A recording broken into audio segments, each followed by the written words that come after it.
Akhenaten, Egypt's most controversial pharaoh. Over 3,000 years ago, this turbulent king began a revolution, overturning centuries of Egyptian belief. But his great experiment died with him, and in the resulting backlash, his successors tried to erase his name from history. So what drove Akhenaten to risk becoming the most reviled pharaoh in Egyptian history? Was his revolution driven by necessity, greed, or divine inspiration? To solve this mystery, Egyptologist Dominic Montserrat and archaeologist Miriam Cook journey to Akhenaten's abandoned city and discover an extraordinary project which is, for the first time, letting us look into the mind of Akhenaten, the rebel pharaoh.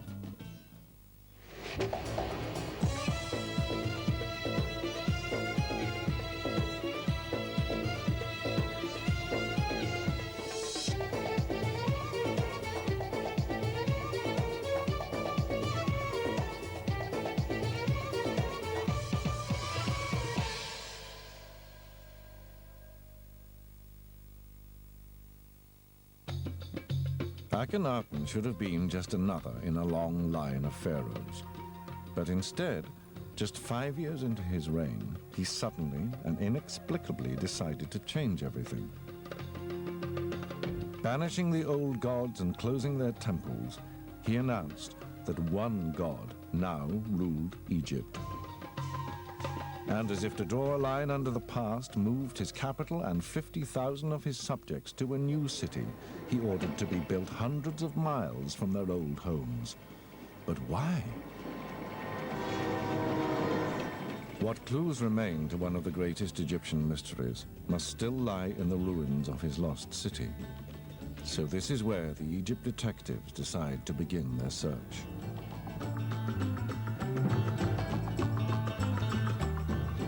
At the time of Akhenaten's birth, around 1350 BC, Egypt had two ancient capitals: Thebes, the religious center in the south, and Memphis, the political hub some 400 miles to the north.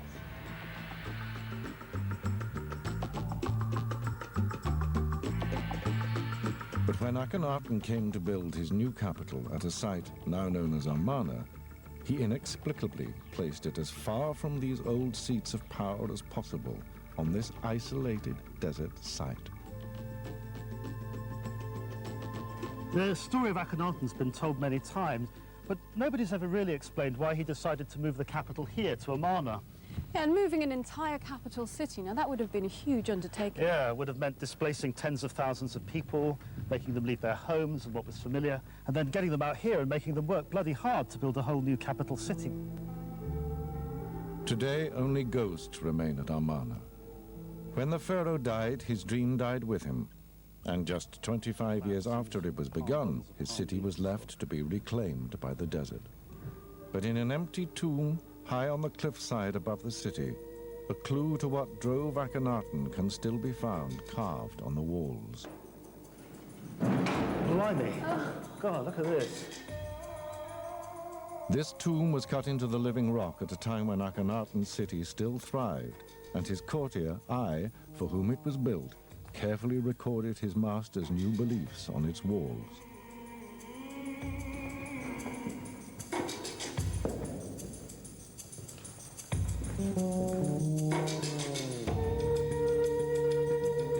This is the face of Akhenaten. Take a look on that wall there. And above him shines the Aten, or sun disk. This, the pharaoh now proclaimed, was the one and only god. But for most Egyptians, this was unthinkable heresy. For millennia, they had worshipped many gods, usually represented in human or animal form. These gods, they believed, had made Egypt great. Now a new pharaoh had swept them and their priests aside, and had even declared that he was the new high priest, the single connection to the sun god they must all now worship. The courtier Ai, however, had no doubts, and the unique inscriptions on his tomb exalt the new god. It's the hymn to the Aten, Akhenaten's own statement of religious belief. There's nothing else like it in the whole of Egyptian religious literature. Can you read some of it? Yeah, sure. Your radiance fills every land with your beauty. I am your son, born from your rays. So a kind of manifesto? Yeah, you could put it that way. In this hymn to the Aten, Akhenaten set out his new ideology. He told his people that there was now just one all-powerful god, the Aten, to whom he alone could provide access. This was the one simple truth. But was this divine inspiration or Machiavellian cunning? Miriam and Dominic decide to head south to the city where Akhenaten grew up to see if the roots of his conversion can be uncovered there.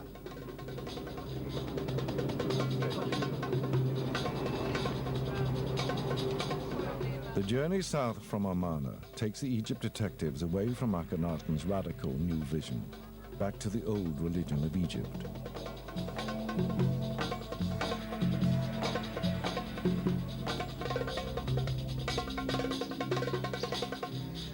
At Thebes, the great temple of Karnak was the center of the royal cult of Amun and a focus of the old Egyptian religion whose history even then stretched back thousands of years. Here the temple walls show another, more surprising side to the young Akhenaten, far removed from the heretic of the history books.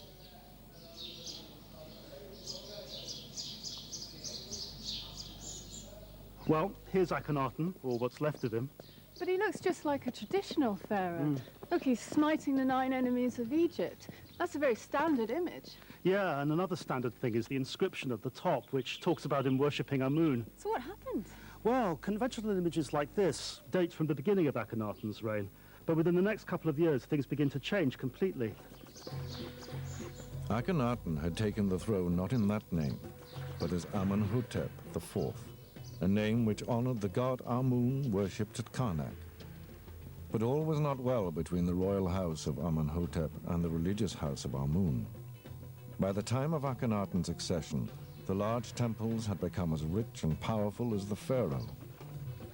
Could Akhenaten's sudden conversion to Atenism have as much to do with the politics of this power struggle as with divine inspiration? Dominic has found an archaeologist who thinks it might.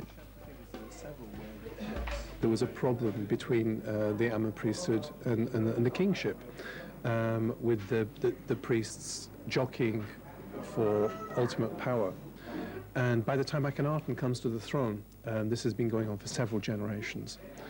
And it was obviously something which Akhenaten had decided to grapple with and solve once and for all. So Akhenaten's religious revelation actually had some very practical benefits for him. In his new religion, he was the only high priest, the only channel of communication with the one and only God. The priests of other gods were now irrelevant and powerless, and where better to assert his power than outside the wealthiest temple of them all, at Karnak. If you go up there, you might get a better view of it.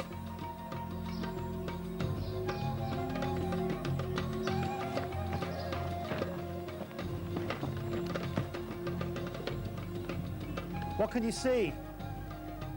Well, it looks pretty much like a wasteland from up here, but I can see that there's plenty of buried archaeology here. Well, that's the remains of the great temple Akhenaten built on this site, the Gempa Aten. It means I have found the Aten, and it's evidence of his religious ideas unfolding. It was a highly provocative gesture, building the new Aten temple directly outside the ancient house of Amun, and was clearly designed to confront the old religion head-on. And I can see that we're outside the boundaries of the temple precinct. Yeah. So why is he building out here? Well, that's exactly the point. The temple originally faced that way, so its back was turned on the temple of Amun. Hold on, I'm just going to come down. Okay. So Akhenaten began his campaign against the old faith here at its very heart in Thebes. Yet the temple of Amun still stands, while his temple is just rubble. So what went wrong? Why didn't he finish what he started in Thebes, but instead chose to leave the city forever and move to a lonely desert site hundreds of miles away? The answers may lie in an extraordinary project, which is painstakingly reassembling the evidence left by Akhenaten. Will these fragments help the Egypt detectives explain what turned a once dutiful king into a rebel pharaoh?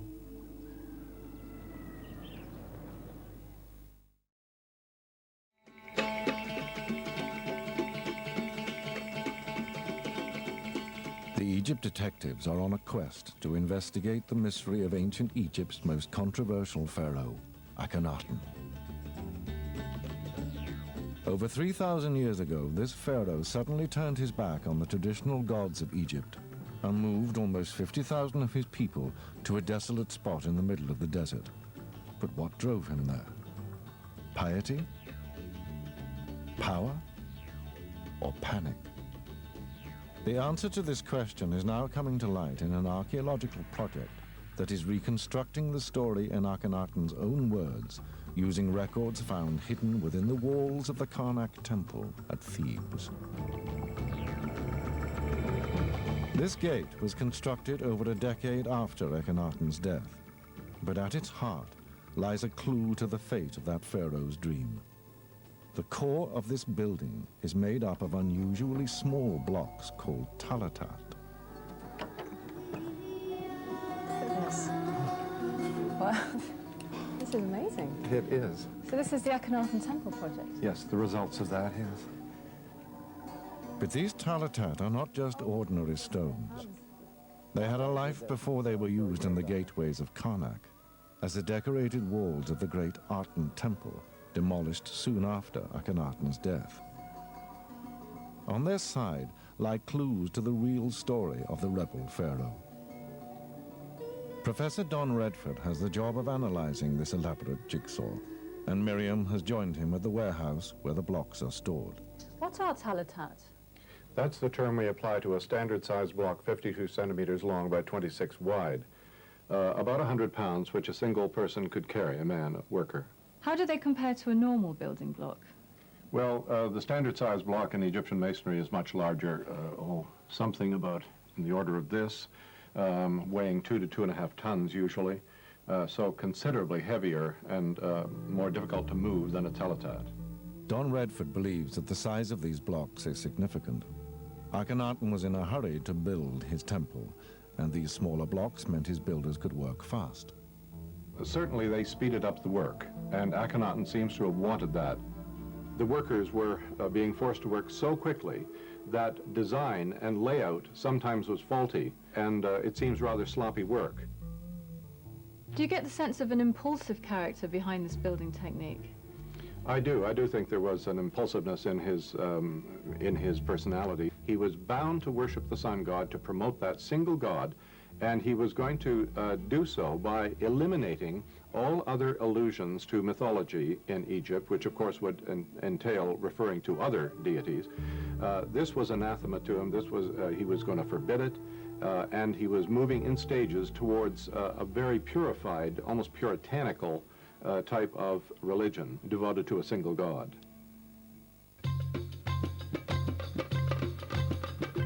Akhenaten was clearly in a hurry to push through his revolution. Rushing to replace the old gods, rushing to begin his new order. But was this through religious fervor or fear?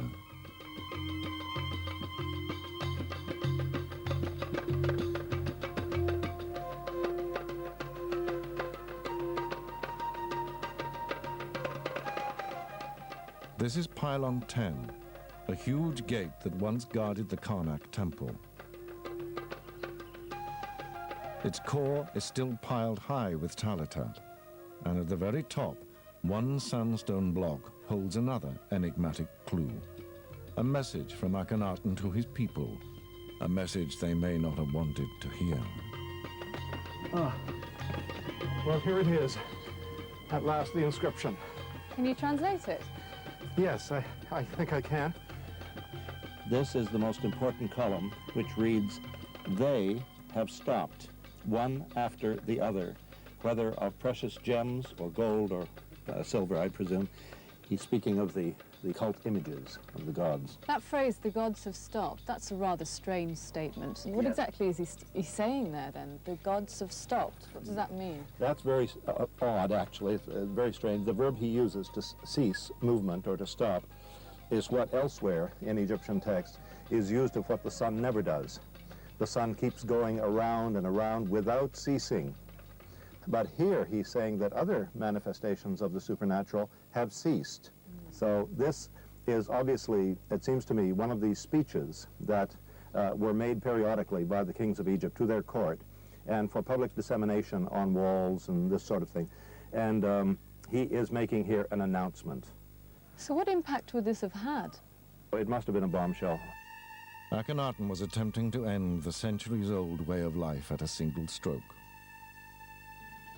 In one simple pronouncement, he had declared that the old gods of Egypt were dead and only his god, the sun disk, lived on, ceaselessly circling the heavens. But Don Redford believes that this message was not what the people of Thebes wanted to hear, and that their hostile response may have driven Akhenaten to found his new desert city. To show Miriam evidence of this opposition, Don takes her to the west side of the Nile, where the Egyptians traditionally buried their dead. Well, here we are, tomb number 188, the tomb of Nefer of the Theban necropolis, and they're already at work. Shall we give them a hand, clearing the stones? Why not? Right.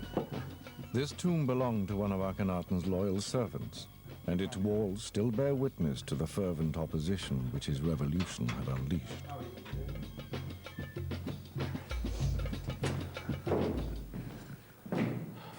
Wow, it's really damaged, isn't it? Oh, yes. About 80 years ago, a family lived here, and their cooking fires covered the ceiling with soot. Nefer's tomb was cut over 3,000 years ago, and on its walls are recorded the extraordinary changes that he witnessed in his lifetime, from Akhenaten's childhood to the cultural revolution of his reign. And here is the man himself, Nefer, standing before his king, facing his king, and gesticulating with his hand to his mouth, which is a sign of deference before the monarch. You don't want to speak or breathe directly on him. Here is what I'm talking about. So these are clearly traditional gods, but I can see the Aten disk right here. That's right. This represents a major change. And here you see, violently hammered away, the rock where the figure of Akhenaten was originally placed. To Egyptians, destroying a king's image destroyed his place in the afterlife, a demonstration of almost fanatical hatred for the man they had once called Pharaoh. But why? And in the 4 columns down here, there were invocations to other gods. Well, I think there is something of an answer in this very tomb, and I'll show you. As for the servant who is not diligent concerning the divine offerings of the sun disk, he gives himself into your power. So this is giving us an idea of the political situation in Thebes at the time. There is a veiled threat. The servant who is not diligent, who is lax about the new program that the king is instituting, is going to give himself into the power of God, and that's for ill. Well, I can show you that if we go down the wall over here. Akhenaten intended to convert his people by threats, not faith. Here is Nefer, seated on a chair with his servants and secretaries in front But of him. this revolution affected more than just his people's beliefs. It was destroying their livelihoods. But the measuring for the sun disk is in superabundance. In fact, the incomes, the endowments are being diverted from all the other gods' temples into the new temple of the sun disk. What he was doing was really throwing people out of work in all the other temples, and it was building up a considerable amount of resentment against him. Ordinary people faced financial disaster as their employers, the temples, were closed down. Akhenaten now had the temple's money, but that was also his people's income. The Egyptian temples were the powerhouses of the Egyptian economy. So if someone like Akhenaten comes along and closes down all the temples and takes over their assets, then this is making quite a considerable economic statement, and it is economic suicide. In breaking the power of the temples, the pharaoh was bankrupting his people, and it seems neither the priests nor the thousands of people they employed were prepared to accept this lying down. For all his power, Akhenaten couldn't change Thebes fast enough. So he simply left the problem behind.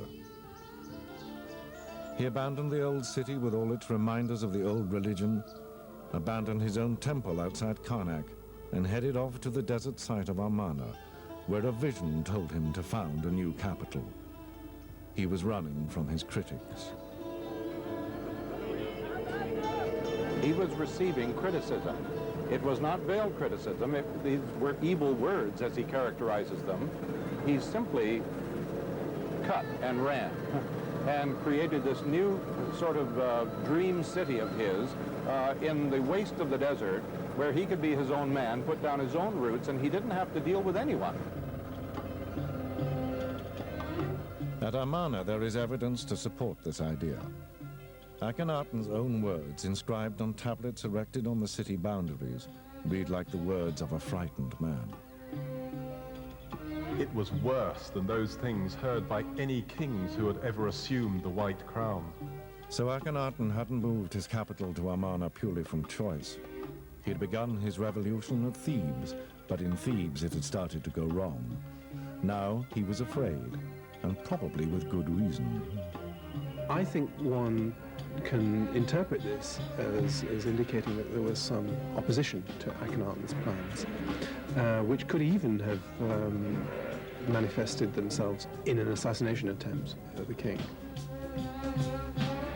An assassination attempt would have been the ultimate challenge to Akhenaten's power base, leaving him no option but to leave Thebes and head into the desert to create his new city. This is a new and startling portrait of a unique pharaoh. A man whose impetuous desire to establish ultimate power nearly wrecked his country's economy and left him haunted and hunted. King of a dreamlike desert city that would prove little more than a mirage.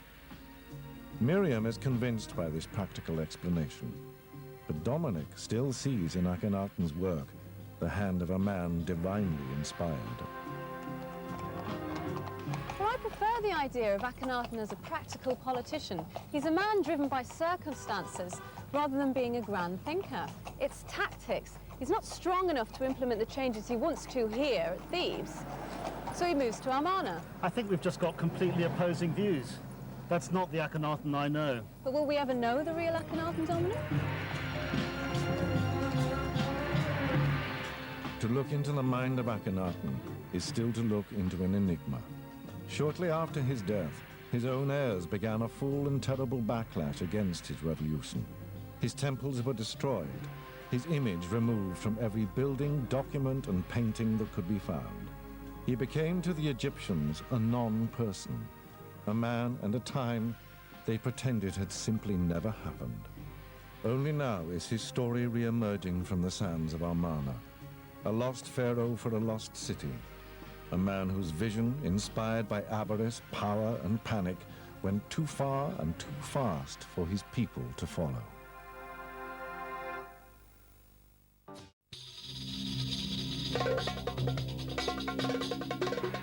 Giza, last resting place of three of the greatest pharaohs in Egyptian history. A wonder of the world. And home to a mystery. In a temple connected to the pyramid of the pharaoh Khafre, archaeologists discovered a huge and perfectly preserved statue of the king, carved in an exotic iridescent stone. But this sculpture is in no local rock. In fact, this striking material can only be found deep in the desert, hundreds of miles from Giza.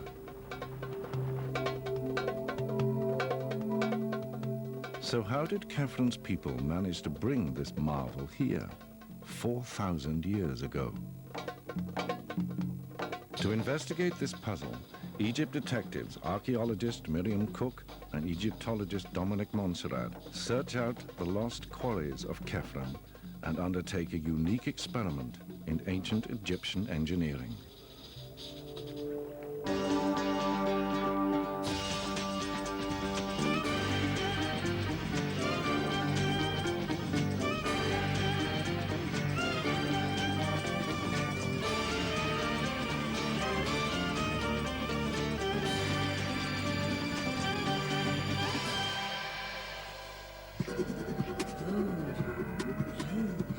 The statue stares out at us across 4 millennia, a silent monument to the achievements of a lost civilization. It still inspires awe in those who come under its gaze, none more so than Egyptian antiquities chief Zahi Hawass. Is one of the most beautiful statues ever made by a sculptor. It's really unique. I always say that he looks like a king because the sculptor put the royal blood in the statue that you can feel that he's a king. When I look at the profile of that statue, I can really feel that the hawk is taking the king and flying with him up to the sky.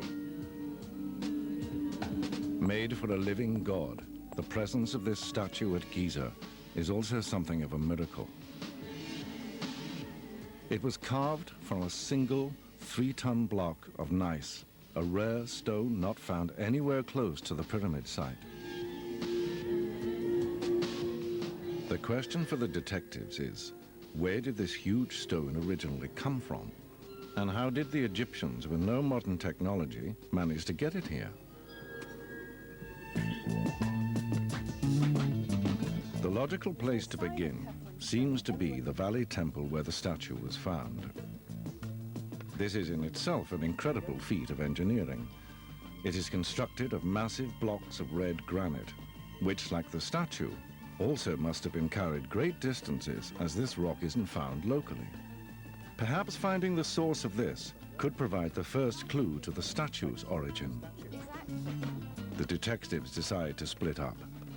Dominic's expertise is best put to use researching ancient Egyptian technology.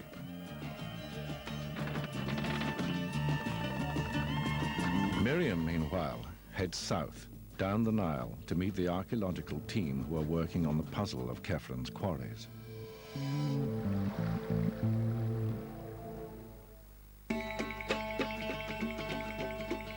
Aswan, the southern edge of ancient Egypt.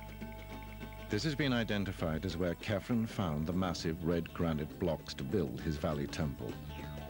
Although Aswan is hundreds of miles from Giza, quarrying here was possible thanks to the Nile. When the blocks of stone had been cut from the cliffs and roughly shaped on site, they only had to be moved a short distance to the river, where they could be loaded onto barges, letting the water do the work of carrying them north to the pharaoh's court. Without the river, these quarries would never have existed, as the job of moving the cut stones more than a few hundred meters would have been impossible. But Aswan is not home to the rare gneiss of the statue. In fact, this rock doesn't occur anywhere on the banks of the Nile. In 1999, an international team of scientists came together to see if they could solve the riddle of the location of Khafre's missing quarry and discover how the pharaoh's builders actually brought the stone to Giza. Many tools actually were found at our excavation. Are these fairly typical, are they? Yeah, yes, this is coming from Khafre quarry, which famous kind of this tool.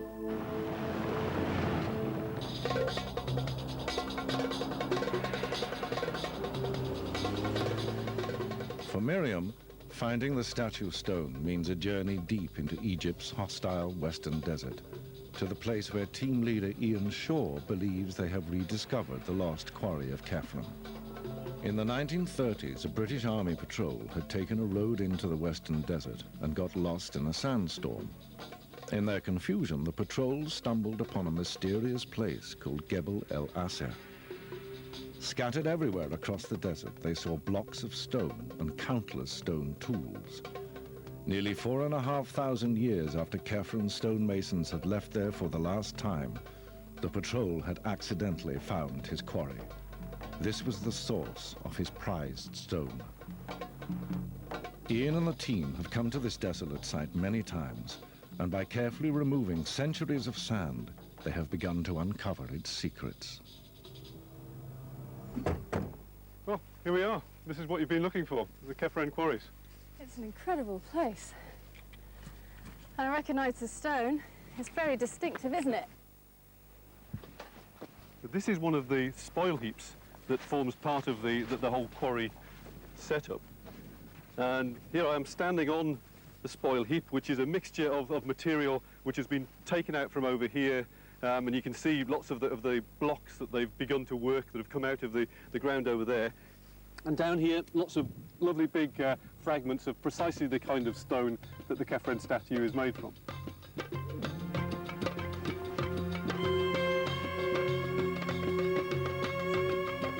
could these discarded tools and fragments of stone in the desert be definitely linked to Khafre?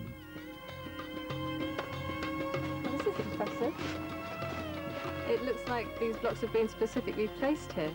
What you have to imagine is that originally here between these two big slabs of the Khafre stone, there was a slab with the name of a ruler who sent an expedition here, and that ruler was Khufu.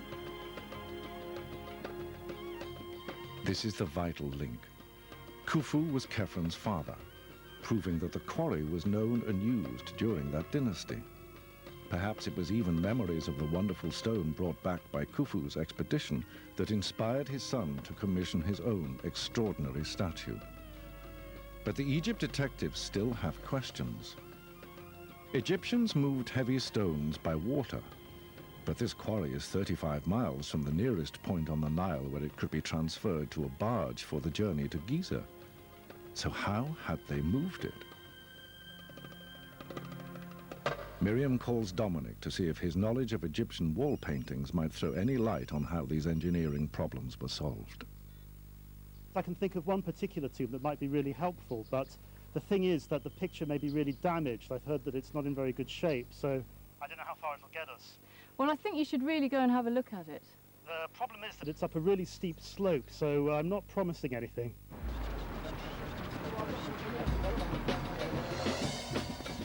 The tomb is at Deir el-Bersha, a necropolis over 100 miles south of Cairo. But Dominic isn't convinced he can even get there. A recent operation on his ankle makes him extremely anxious about his chances of success.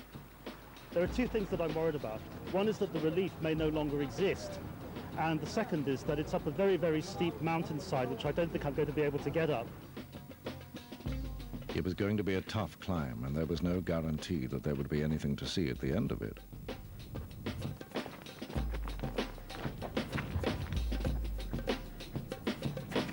Here it is. Things I do for Egyptology. The tomb was made for an Egyptian governor who immortalized his glorious life on its walls. Old records show that the painting depicted how a huge statue had been moved. Dominic just has to hope that this ancient picture still survives. It's quite hard to see in here in this dark tomb after the bright light out of the desert, but At first, it looks as if Dominic is out of luck. these Coptic crosses don't look like very good news because it might mean that the painting's been vandalized. There's been a rockfall from the ceiling as well, which has left this great huge blank. And here it is. Here it is, after all that. It's badly broken up by the rockfall, but you can see a massive statue being drawn along on a sledge. And it's being lubricated as it moves along by water being poured on it. And it's being pulled by these massed ranks of men, 3 deep, who are pulling on the ropes that are attached to the sled to move it along. The wall painting suggests that there is no real mystery to moving huge stones. Egyptians simply put them on a sledge and used the brute force of a huge number of laborers to drag them along. It's time to call Miriam. Hello? Hey Miriam, it's Dominic. Oh, Dominic, did you get into the tomb? Yes, I did, and the relief is in really good shape. What does it show about the movement of the blocks? Well, they're put on sledges, wooden sledges, which are drawn along by teams of men on ropes. And to ease the movement of the sledges, water is poured as a lubricant. So do you think this is the answer? This is how they were getting the blocks out of the quarry? Yep, I think that's the answer to how they move the blocks. So is this the end of the trail for the Egypt detectives? Did Khafre get his stone by simply sending hundreds of men into the desert to drag it back for him?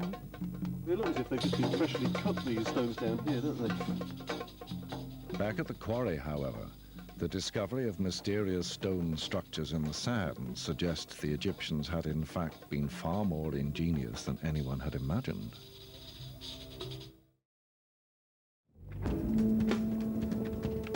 Egypt detectives Dominic Montserrat and Miriam Cook are investigating the mystery of this statue of the pharaoh Khafre. It was carved from a block of very rare stone that came from a distant desert quarry. Usually, the ancient Egyptians relied on barges on the Nile to transport such heavy blocks. But this quarry was deep in the western desert. So how did they move a 3-ton rock across 35 miles of scorching sand to reach the Nile? Dominic has found a tomb painting showing a huge statue being dragged by hundreds of men, suggesting brute force was the answer. If so, there should still be evidence at the quarry of this massive desert army. Miriam asks Ian Shaw if his team know how many people worked here 4,500 years ago. I'm thinking about how these blocks were moved. And the image that comes to my mind is large numbers of men dragging these sledges with big blocks on top of them. How feasible is that here? Would it have worked? It's not possible. There weren't large numbers of people at this site. Ian's evidence comes from his work here amongst the low stone walls of what was once a workers' camp. Well, we've got the remains here of some kind of oval encampment. So you can see the wall coming around here, and then the side of the slope. And the kind of numbers that you're talking about that would be needed to haul one of these great huge sledges along, they're just too many people to have housed in something like this. There just wasn't any kind of large settlement that you'd expect to be housing the kind of workforce that you'd need to pull one of these big sledges. So something other than sheer force must have been used to move Khafre's stone. There were simply never enough people at the quarry here to do it in the way shown in the painting.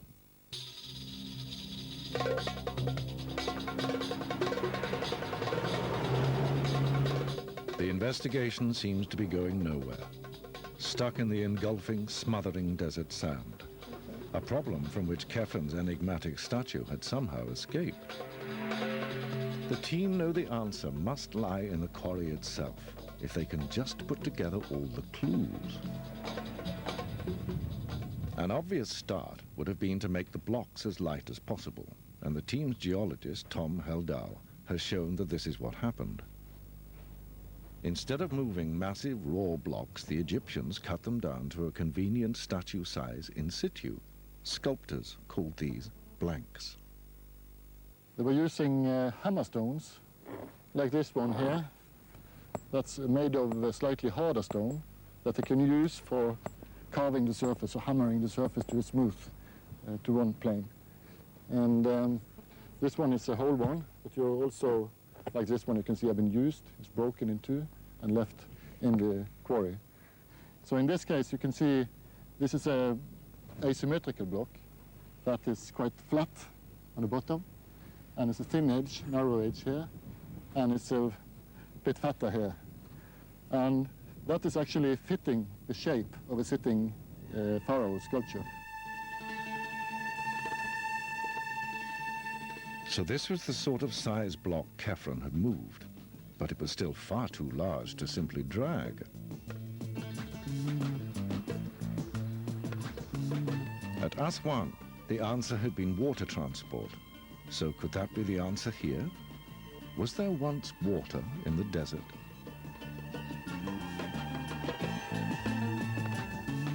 The archaeologist went back to the data for long-term climate change and made a remarkable discovery. Around 4,500 years ago, when the quarry was in use, North Africa was probably greener and seasonally wetter. The evidence that we have here... And sure enough, team member Elizabeth Bloxham has found evidence that suggests there was once at least some water at the quarry. Been focusing on this side of the research. So, Elizabeth, why do you think this is a well? Because it looks very similar to a small hut. So if you look at the ground surface, you can see it's this very dark brown mud with very, very deep cracks here, indicating that it's a well and the water was coming up into these cracks. And is it the same period as the Khafre quarries? Yes, it is, because there are similar wells in the quarries, and one of them had an Old Kingdom pouring vessel in the base in a similar crack like this. How does this particular well inform us about climate change, that it was a wetter environment here? Simply because the water was so close to the surface, about 3 feet, so it indicates seasonally higher rainfall at the time. Many other wells have now also come to light at the quarry, suggesting that water was available here 4,500 years ago. But you can't float a barge on underground water. So we have water here, but we're still 35 miles from the Nile. Is there any river or channel that could have connected the two that might provide some kind of water transport? Well, we do have the Wadi Tushka, which is just a short distance over there. Today, the Wadi Tushka is a dry valley, but 4,500 years ago, in the rainy season, it could have filled up with water and provided Egyptian engineers with a connection to the Nile. But there is still a problem. The wadi is some distance from the quarry itself, so the ancient Egyptians had to first get the stone overland to the wadi and then somehow get the blocks onto the water.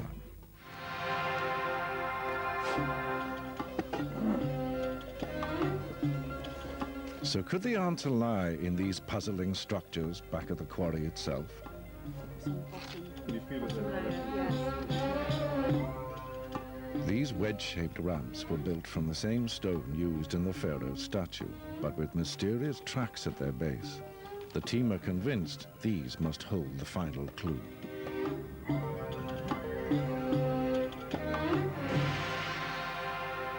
we've established that the environment was a lot wetter at that time and that water possibly played an important part in the transport of these blocks. But what is this, and how would this have fitted into the equation? Well, basically, we know that this is a type of stone ramp of the time of Khafre, and like most ramps, the basic idea seems to have been taking the big stone blocks that would eventually be statues up to the top here, and our initial assumption was that what they were trying to do was to get them onto some kind of conventional wooden sledge. But then we excavated further and we realised how high the ramp is. A conventional low-lying sledge would only come up to this height, but we also have these very deep and wide tracks. So it seemed that this was purpose-built for a vehicle that we don't know about in the archaeological record so far. But purpose-built for what kind of vehicle, do you think? Well, we know that the task that the Egyptians had was to get the stone from here to the Nile, to the river, and we know that the Khafre statue was found at Giza, and that therefore that was the ultimate destination of the statue blocks, 800 miles up to the north by river. But they would also want to minimise the amount of times that they moved the block. So what you're suggesting is a kind of amphibious vehicle? That's certainly one possibility.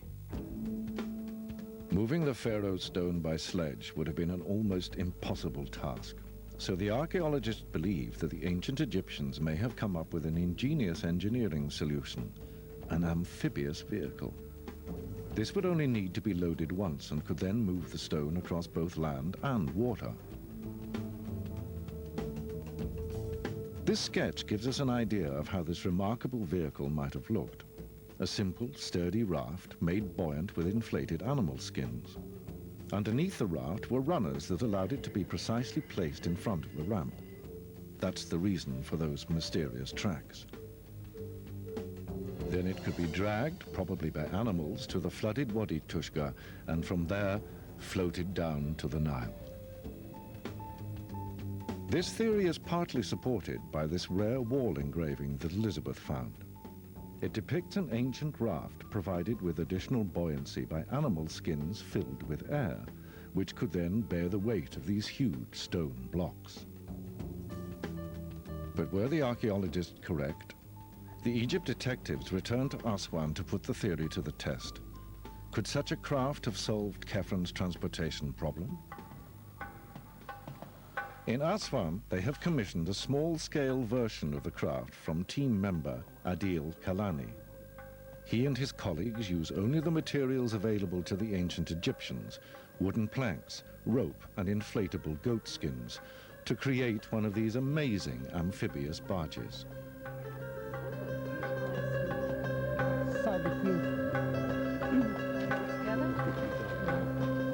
The skins around the To test the theory properly, the model has to be precisely scaled and balanced.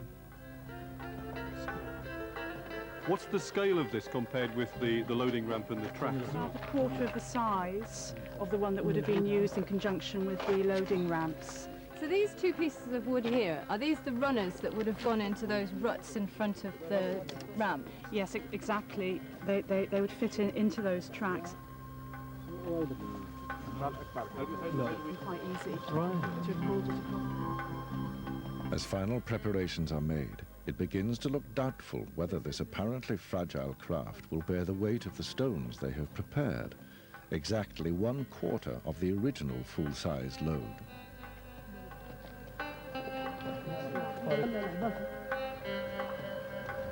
There's only one way to find out. As the sun sets over the Nile, the craft is loaded, then prepared for launch.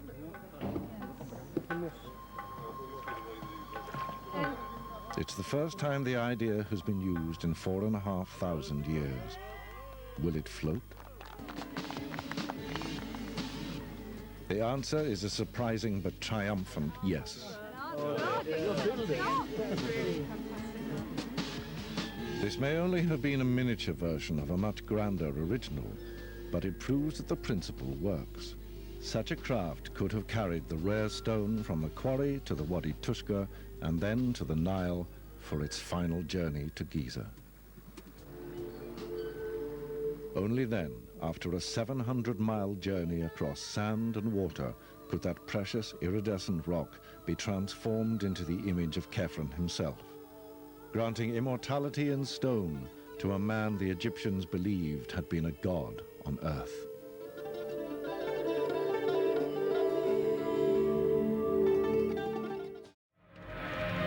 The civilization of ancient Egypt left behind a spectacular legacy, but also many unsolved puzzles. None of these is more controversial than explaining when and how it all began. Ancient Egypt has inspired awe for thousands of years, and its monuments, like the Great Pyramid, are among the wonders of the world. From the building of the Great Pyramids to the death of the last pharaoh, Cleopatra, whole libraries have been written about ancient Egypt. But one chapter remains nearly blank. It's first. Just where did this dazzling society spring from? For Egypt detectives Dominic Montserrat and Miriam Cook, this is the greatest mystery of all. Can clues from 6,000 years of history be pieced back together? And if so, where will they lead? Can the trail still be followed back to find the founders of Egypt?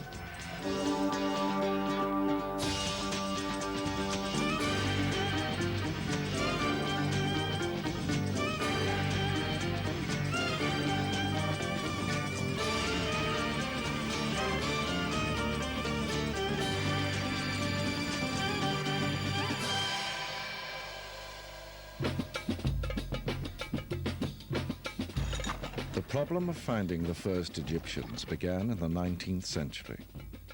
To the Western archaeologists of the age, it seemed that the builders of this great civilization couldn't have been ancestors of the poor inhabitants of the country they saw around them. They must have come from outside. And so they hypothesized that the first Egyptians came from beyond the Nile Valley, from a more sophisticated civilization. And so the question was largely left for over 100 years. Beguiled by the golden heights of Egyptian civilization, few have bothered to investigate this vital but less glamorous period. As a result, the origin of ancient Egypt remains a mystery, with many books claiming simply that the first Egyptians must have come from another, more sophisticated land. It's a theory which infuriates the man in charge of Egypt's ancient sites, archaeologist Dr. Zahi Hawass. It's insulting to the mind of the people who talks about this, because it means that no human being can build a pyramid. And this is why it makes them to be small and makes them to be not really smart, because they never look at the Egyptian civilization. They never really study that. Zahi Hawass is convinced that the roots of ancient Egypt lie in Egypt itself and were not imported from the outside. So to test this theory, the Egypt detectives have decided to trace back some of the most powerful symbols of ancient Egypt to their roots to see where that takes them. For Dominic, the key to this lies in tracing the origins of the three key icons associated with every Egyptian's greatest obsession, their religion. They made masks to preserve their appearance. They used mummification to keep their bodies intact. And they constructed symbolic boats in which they would travel eternally through the heavens like the gods. If these three ingredients, death masks, mummies, and symbolic boats, were essential to Egyptian society at its height, then tracing them back to their origins should lead back to the time and place where it all began. But where to begin looking?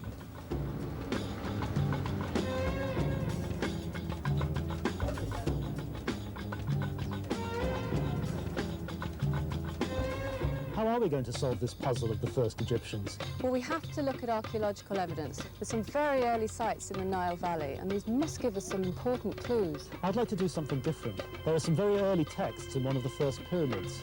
They might prove just as revealing as the archaeology.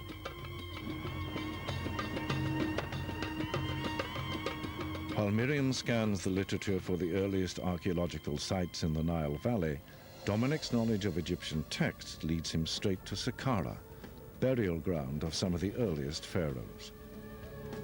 Here, in one of the first pyramids ever built, are carved a unique set of inscriptions which just might hold a clue to the origins of their writers and the civilization that was only then beginning to flourish.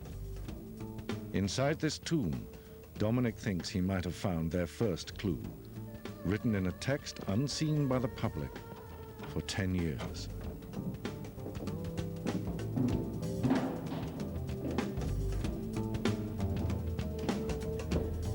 Dominic, I'm here.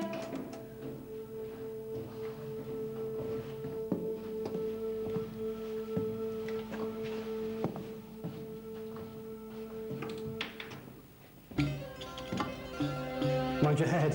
Hey. Wow. This is absolutely incredible. Isn't it stunning? It looks almost pristine. Yeah, it's been closed to the public for 10 years to preserve it properly. Inscribed on the walls of the burial chamber are the pyramid texts, a collection of sacred spells that protected the dead pharaoh on his dangerous journey into the afterlife. But despite this being one of the first pyramids ever constructed, the spells are already highly sophisticated, suggesting that their history stretches much further back. And one particular element here has caught Dominic's attention, one of his key icons. One thing you see again and again are these solar boats, like here, in which the dead king travels in order to be reborn. And during that journey, he's very vulnerable to attack from hostile animals like scorpions and snakes, even malicious donkeys.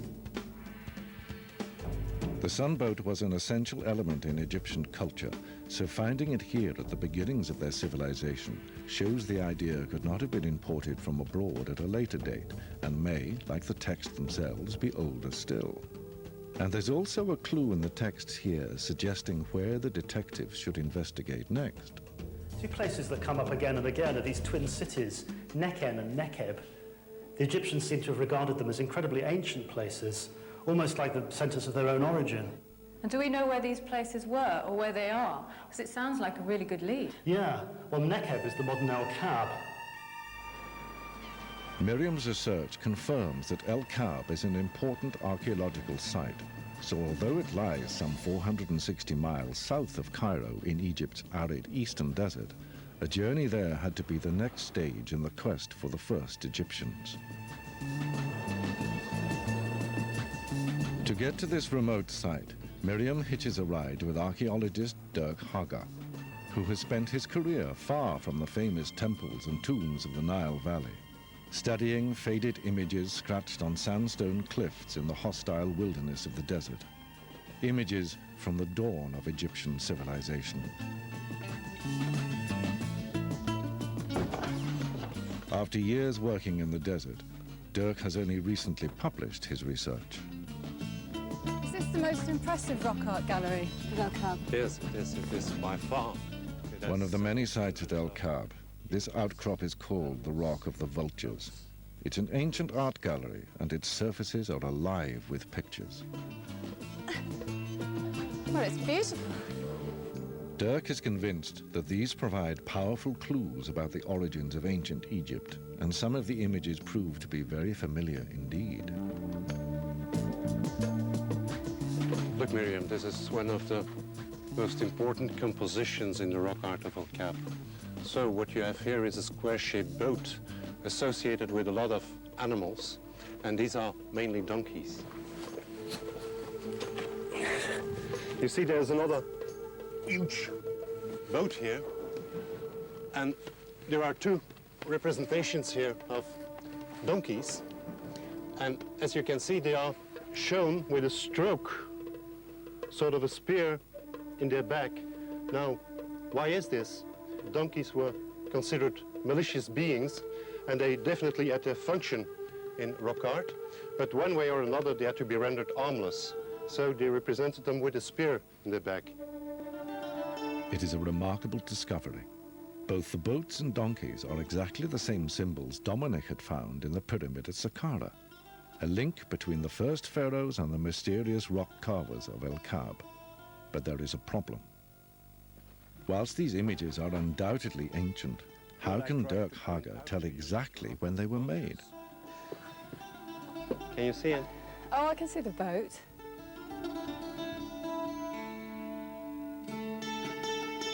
The sunboats and donkeys could have been scratched here at almost any time, but Dirk has found a way to date these pictures, and the clue lies in pots like these.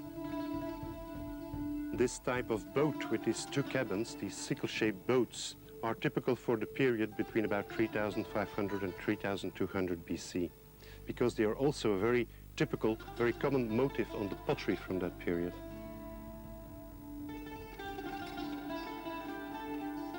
These pots, whose age we know thanks to radiocarbon dating, use similar images of sunboats in the same style, so they must be from the same time. And that is nearly 1,000 years before even the earliest pyramid was built, taking our detectives deep into Egyptian prehistory. And these aren't the only carvings from El-Kab. Dirk has discovered that scratched beneath the boats are still older and stranger images. Giraffes. These exotic animals with their long necks reaching towards the sun are evidence of an even earlier form of sun worship. The giraffes are clearly older than that, and my hunch is that they date from between 4,000 and 3,500 BC. Why were boats replacing giraffes?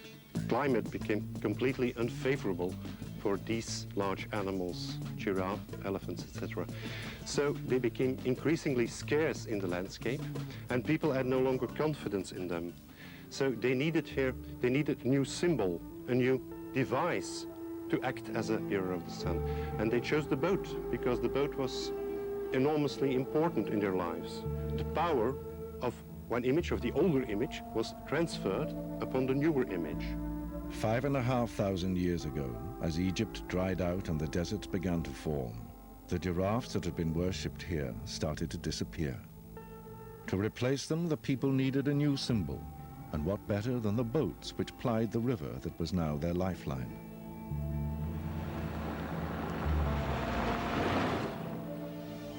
This then was the origin of the solar boat image, not imported, but created in the Nile Valley. Over thousands of years, the image of the solar boat would slowly become central to Egyptian beliefs, not just as a symbol, but actually being turned into reality. Here, next to the Great Pyramid, archaeologists have unearthed the remains of this, a sunboat, a tangible relic measuring 142 feet long and designed to take the dead pharaoh's soul into the afterlife. Sunboats like this were buried next to many Egyptian pyramids, physical manifestations of the carvings at El-Kab, created around 1,000 years earlier. Examples. But El-Kab alone cannot solve the riddle of the origins of the Egyptians. Whilst the carvings survive, there is no other sign here of the people who created them. No settlements, no artifacts, nothing to tell us who they were or where they originally came from. If these people were the first Egyptians, the evidence for their lives must lie elsewhere, perhaps nearby. The question is, can the Egypt detectives sweep away 6,000 years of desert sand to come face to face with the first Egyptians?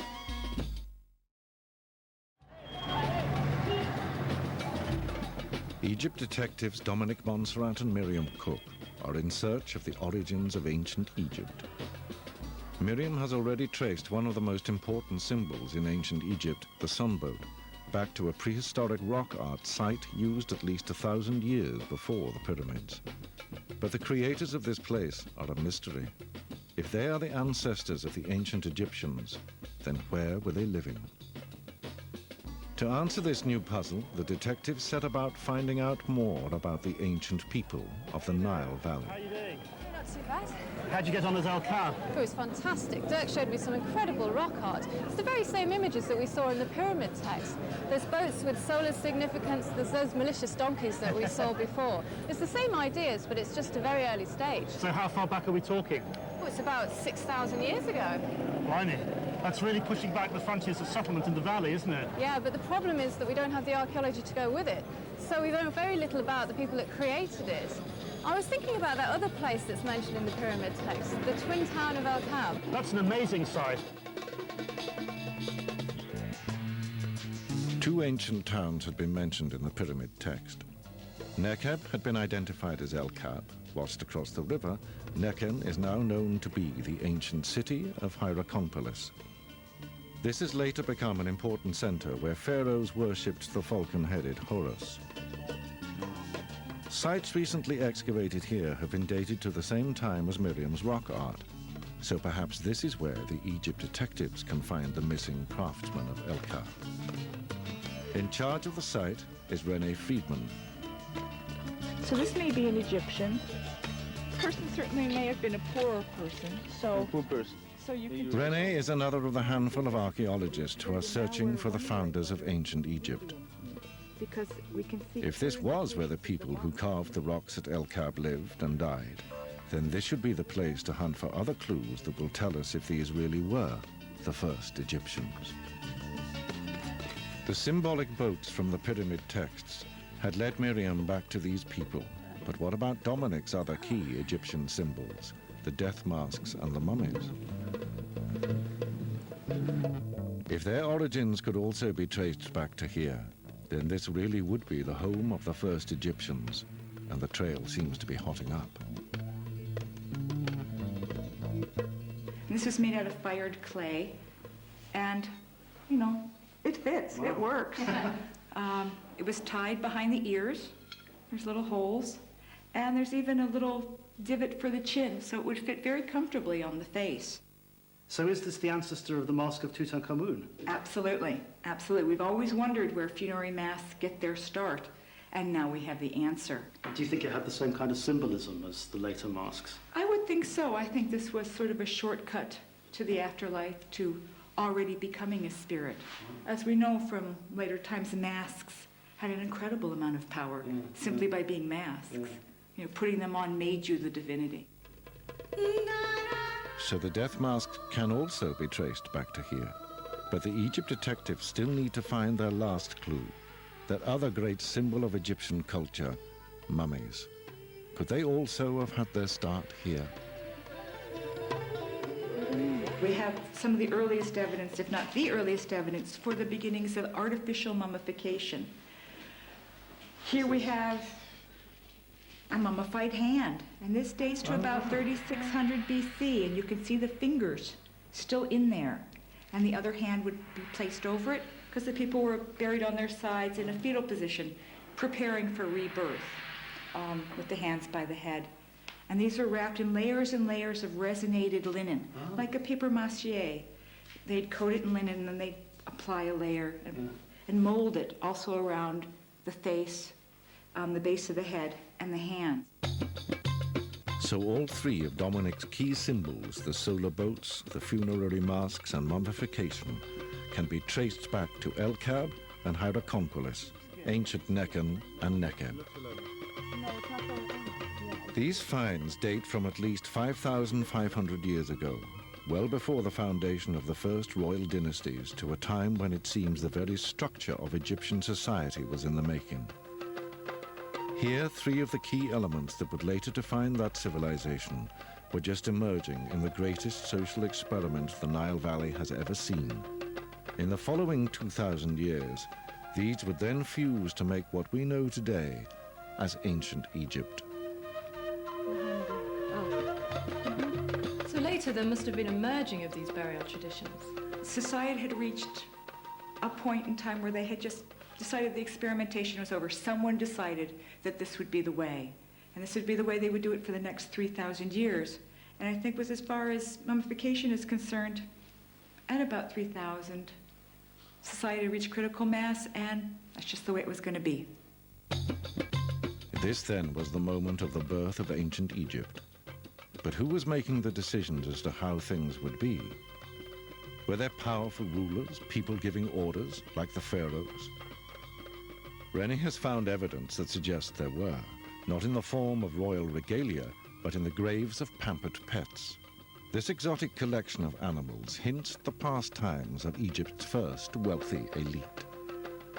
This is our elephant. This is one of 2 elephants that we have that are surrounding our elite tombs. They appear to have been pets that the elite kept. And what a better way to show your wealth than to keeping elephants. So how do we know that these are pets and haven't been hunted? Well, this elephant in particular was buried with great honors. It wasn't just a hunting trophy.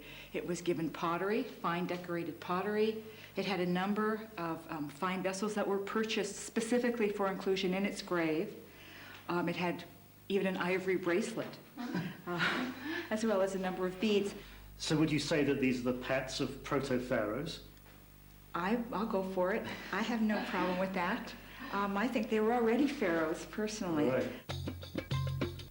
So these people, with their magical symbols, funerary masks, first attempts at mummification, and emerging wealthy elite, were the ancestors of the pyramid builders, living 1,200 years before any pyramid was built. Can the site take us any further back in time? Oh yes, we can go much further back than this. A few kilometers away from the main dig is a grassy swampland where local villagers graze their animals. It was here that another remarkable discovery came to light. So what have you found in this section of the site then? Well, this is where we made excavations in 1984. And we started off with the house dating from about 3000 BC, First Dynasty. And we thought that's when this part of the settlement began. But we made excavations below it, and we went a full 4 meters below the water table and never hit sterile soil. There was occupation all the way down. So that's about 6 meters below where we're standing right now. So the site hasn't been abandoned at all at any It was point? never abandoned. And at the very bottom of these cores, we found some of the earliest evidence for occupation we have here. These are sherds from dating to about 4500 BC. Wow. Very distinctive with their rippled texture. So we know exactly when they date to, just by the type of pottery that they are. So that's 6,500 years of archaeology? Stratified right here, yes. Yeah.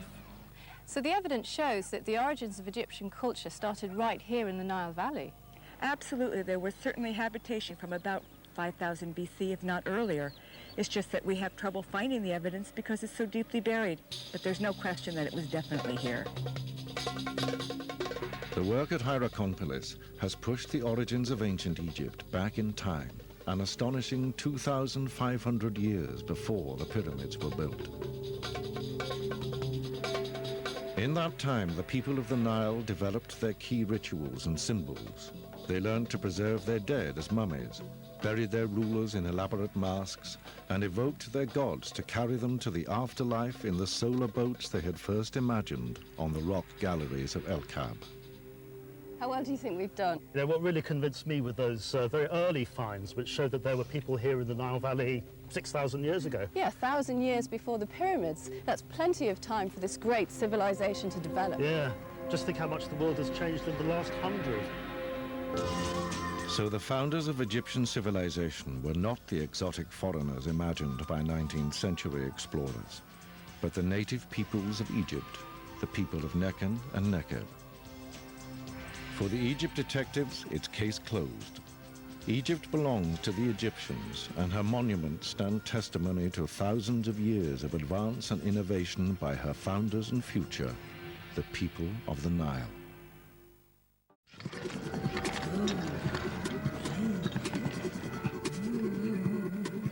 It was the archaeological find of the century, perhaps the greatest single discovery of all time. Today, today, Tutankhamun's hoard remains the Cairo Museum's biggest draw. Millions have gazed awestruck at these incredible finds.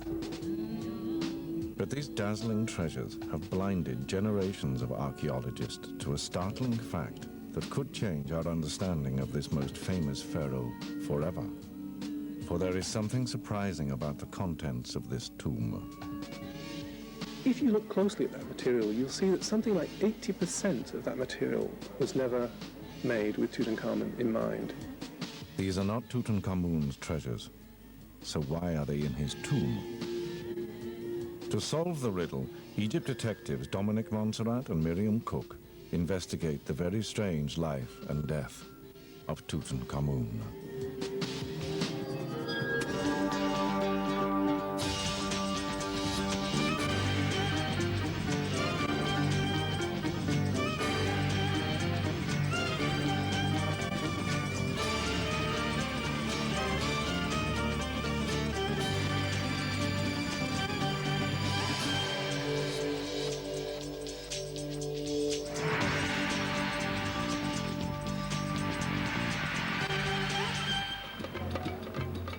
Luxor, on the east bank of the River Nile. In the Pharaoh Tutankhamun's lifetime, he would have known this city as Thebes, his religious capital and home to the great Karnak temple, devoted to the worship of his own favored god, Amun. This was where the young pharaoh came to praise the god from whom he took his name, Tutankhamun, the living image of the Amun, and where the pharaoh himself was revered as a living god. This was also the place where the body of the king, dead at just 20 years of age, began its extraordinary journey into an eventful afterlife in 1322 BC. From here sailed the remains of this minor pharaoh, who should, were it not for a quirk of fate, have been relegated to complete obscurity. It was a short journey across the Nile to the West Bank, the land of the dead, to join his ancestors who inhabited the lavish royal tombs of the Valley of the Kings. By the time archaeologists began to rediscover these tombs in the 19th century, most had been robbed of their contents, but one somehow had been missed, Tutankhamun's. Inside was a dazzling array of everyday objects and golden treasures. Gold, which never tarnished, and which the pharaohs believed touched them with immortality. But for all their fame, this vault and its treasures have only very recently been examined in detail, and the story they're beginning to tell is as rare and strange as the objects themselves.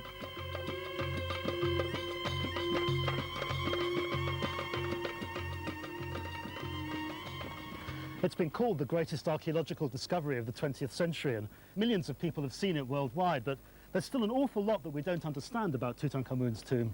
It's remarkable that so little analysis has been done on the contents of the tomb. Yeah, it's as though archaeologists have been so overwhelmed with the sheer amount of material that they've just described it rather than looking at it in any detail.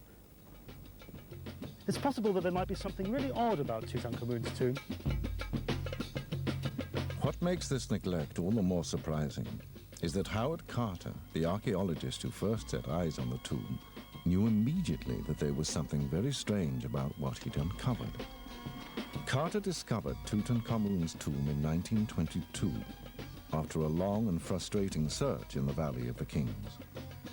It was the discovery of a lifetime, a tomb sealed shut for 3,000 years, and a glimpse of an ancient world that time itself had passed by. Treasure after treasure was unearthed. Chariots, gilded sarcophagi, wrapped in the cold embrace of stone goddesses, exquisite thrones and chairs, collections of models and miniature boats. As a result of this unique discovery, Tutankhamun, a pharaoh otherwise destined for obscurity, suddenly became one of the most celebrated of all ancient Egyptians. But Carter remained disturbed by what he'd discovered, as his notebooks show. Carter recorded his discovery of the tomb in 1922 in great detail. These notebooks are a real goldmine. It's only now that we're beginning to fully realize how insightful he was. A number of things bothered Carter about the discovery. He knew that royal tombs were usually begun in the lifetime of the pharaoh to allow time for the cutting and decorating of a vast and elaborate series of galleries and burial chambers from the rock of the valley floor. Egyptian texts also made it clear that the finished tomb then had to be filled with personal items from the pharaoh's life, which they believed he would take with him into the next world. Finally, the pharaoh who succeeded had to ensure that this was done, and that the funeral followed precisely the required rites, so his predecessor would arrive safely in the afterlife, and then he could take the throne of Egypt. But this was not how Tutankhamun was buried. He noticed how small and how peculiarly laid out the tomb was in relation to other kings' tombs in the Valley of the Kings. He also noticed a strange pile of debris at the foot of the great sarcophagus, which suggested that the coffins inside had been cut down. Could the coffins have been made for someone else, then adapted? In ancient Egypt, this should have been unthinkable. Pharaohs had to be buried with their own possessions. Carter's conclusion was radical. All in all, Carter thought, Tutankhamun had been buried with a job lot of other people's stuff. Howard Carter died before he could discover if Tutankhamun really did have a second-hand tomb. And since then, few archaeologists working in the Valley of the Kings have been inspired to follow up his nagging suspicion. Now, finally, one has. Dr. Nicholas Reeves. He obviously went through all the pieces in the tomb. He looked at everything. He catalogued most of it. I don't think he really fully grasped the implications of all of this. I really don't think anybody has done. But why has the world's most famous archaeological find been ignored? I think a lot of professional Egyptologists have considered Tutankhamun's tomb to be rather vulgar, populist, therefore not really worthy of serious consideration. Just a glamorous assemblage of material with no historical implications or ramifications. So Reeves decided to look beyond the gold and the glamour to see if he could find the other story hiding in the treasures of Tutankhamun. In the mid-1990s, I started going through the material again and noticed that there was, in fact, something more to be said about Tutankhamun's tomb. Right. If you look closely at that material, you'll see that something like 80% of that material was never made with Tutankhamun in mind. It was second-hand material which Tutankhamun had taken over for his own use. And Reeves' discovery doesn't just affect the smaller finds. It may radically alter our view of the greatest treasure of all. It's the quintessential object of Tutankhamun. You look at it closely, though.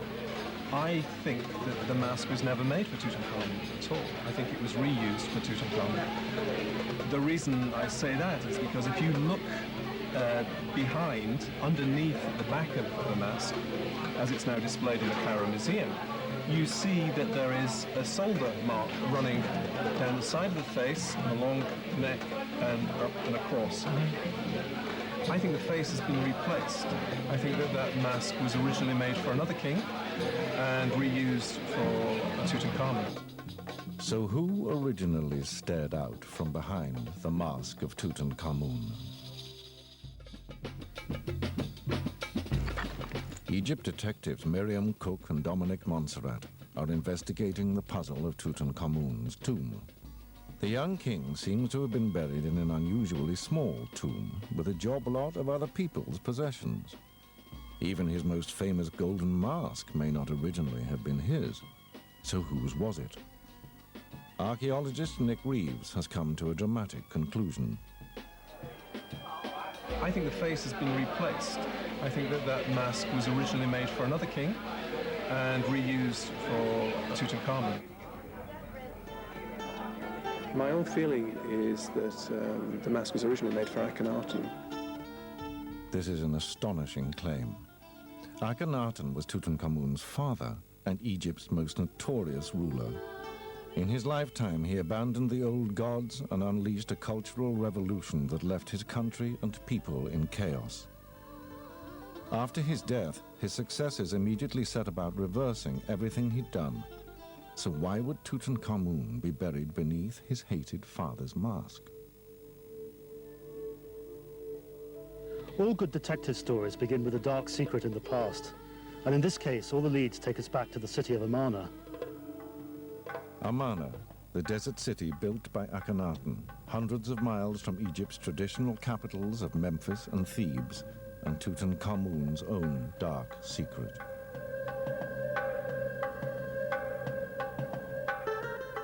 This was where Tutankhamun probably grew up, in the city at the heart of his father's revolution. It must have been a turbulent childhood, one in which thousands of years of certainty and belief were swept away with ferocious zeal, and the young prince found himself protected only by the rays of the new god, the sun disk of the Aten. Could the fate of this lost city provide the vital clue in solving the mystery of Tutankhamun's tomb? It's time for the detectives to compare notes. Tutankhamun is really pretty important in terms of his family background. Go on. Well, we don't know for sure who his mother was, but she may have been Nefertiti, the wife of the Pharaoh Akhenaten, who threw Egypt into turmoil with his religious reforms. And overturned the old gods, including Amun, and moved the whole capital city from Thebes down to this new site at Amarna. Right, and that's where Tutankhamun is born, not under that name, but as Tutankhaten, with a name honouring his father's god, the Aten, or deified sun disk. And then Akhenaten dies, and within a few years, Tutankhaten becomes Tutankhamun. Exactly. And I think the whole mystery of Tutankhamun's burial lies in that change of name. The boy who carried his religion in his very name had been born into his father's religion and dedicated to the Aten, but by his death bore the name of the old god, Amun. But his father had said that Amun was dead, so how had Tutankhamun brought this god back to life? The detectives set out for the Luxor temple to look for evidence. Built by Tutankhamun's grandfather, it was dedicated to the ancient god, Amun. Yet these are images of Tutankhamun himself, engraved on this temple when he was king. And they show him doing something extraordinary, something his father would have despised. There you are. This corner of the temple is full of images of Tutankhamun. They're quite damaged, though. Yeah, they're not very clear. Although I can make out that it's Tutankhamun. And he's wearing the horns of a moon. Isn't that extraordinary? By wearing the horns of a moon, Tutankhamun was completely rejecting his father's religious revolution. To him, Amun was clearly not dead. But there's Tutankhamun again. He's burning incense. And that's Amun, the god his father turned his back on. They're returning to the old gods. Tutankhamun's changing Egypt now. But if Tutankhamun had turned his back on his father's religion and restored the old gods, that makes the borrowed contents of his tomb even more baffling. For amongst the thousands of objects stacked inside are many relics from his father's city of Amarna. If we look closely at this throne here, we can see an Aten or a sun disk on its back. Now this was a symbol of a failed religious experiment that was over when Tutankhamun was a baby. The answer to this riddle has been found by Nick Reeves in another puzzling tomb in the Valley of the Kings, known simply as Tomb 55. This was first found by Edward Aten in 1907, and like Tutankhamun's tomb, it was packed with strange objects from Amarna. What I was interested in was the relationship between Tutankhamun's tomb and this odd cache tomb, Tomb 55. And it's when I started working through the material again, first principles, that I saw that there was in fact a connection between Tutankhamun's tomb and Tomb 55. And that connection explains what had been going on. The items Aten discovered should have been buried at Amarna, but someone had clearly brought them back after that city was abandoned. Amongst those remains, there is a clue to just who that might have been. Items from Tutankhamun's own reign are mixed up with the cache. Perhaps he had returned them to Thebes. But who then had buried him with these inappropriate relics of the dead religion of his childhood? That answer may also lie in the Valley of the Kings, in a peculiar collection of objects recovered from a site called Tomb 54. It's a whodunit. We need to discover who was in power when Tutankhamun died, because they would have been the people organising his burial. Well, we've got an important clue right here. Well, what is it? It was used to store the leftovers from Tutankhamun's burials. Amongst the torn pieces of linen left over from his mummification were clues identifying his main mourners. And amongst them were jars that had the funeral meals of the mourners. And these show us that there were only a handful of people here at the burial. From these names recovered at this site, two immediately stand out for Dominic. First of all, there's Ankhesenamun, the widow, because you always suspect the widow first in a detective story. And then there's Ai, an older man who's been around the centres of power for a long time, since before Tutankhamun was even born. These were names from Amarna, from Tutankhamun's turbulent childhood. Ai had been one of his father's right-hand men, whilst Ankhesenamun was a daughter of Akhenaten and the wife of Tutankhamun. So what was their role in the mystery of Tutankhamun's tomb? The solution lies in the tomb itself. 80 years ago, Howard Carter became the first man to gaze on this burial place for almost 3,500 years. And the answer to the riddle was written, had he but known it, all around him. So we're right at the heart of the mystery here. This is Tutankhamun's sarcophagus, and his body is still inside here. And we need to find out what was happening at his burial 3,300 years ago. Well, there's a clue in this part of the wall painting. Here's Tutankhamun, and he's receiving the opening of the mouth ceremony. It's a ceremony which will enable him to speak words in the next world and so be reborn. But look who's performing it for him. It's Ai. But that's usually done by the son of the dead person. So Ai is placing himself in the role of successor. Well, it's more than that. This cartouche shows that he's already pharaoh. That's the prerogative of kings. And we know from other evidence that by this time he's already married Tutankhamun's widow, Ankhesenamun. Here she is. So we have our two suspects right here, Ai and the widow of Tutankhamun. Away from the heat of the Valley of the Kings, it's time for the Egypt detectives to work out their next move. Well, we know that Tutankhamun was buried with a strange collection of his forebears' possessions relating to the failed religious experiment at Amarna. And we also know that his widow, Ankhesenamun, and Ai, her new husband and the new pharaoh, are organising this rather odd burial. So we have our two suspects, but now we need a motive.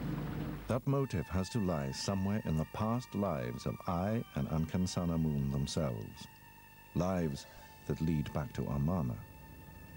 This was where Ai first thought he would be buried, and the strange tomb he began here holds clues to what brought him back to Thebes and onto the throne. This is the tomb I started but never finished, and it tells us a lot about this great survivor of ancient Egyptian politics. When work began here, Ai was closely involved in Akhenaten's new religion and lauded his king and his new god on the walls of his tomb. But when the pharaoh died, his people deserted his revolution, and so Ai deserted his faith and this site with them. Ai was a realist, not a revolutionary, and he quickly saw that Akhenaten had left a people traumatized by religious persecutions and bankrupted by his suppression of the old temples. To survive, he would have to return to the old faith and the old city of Thebes.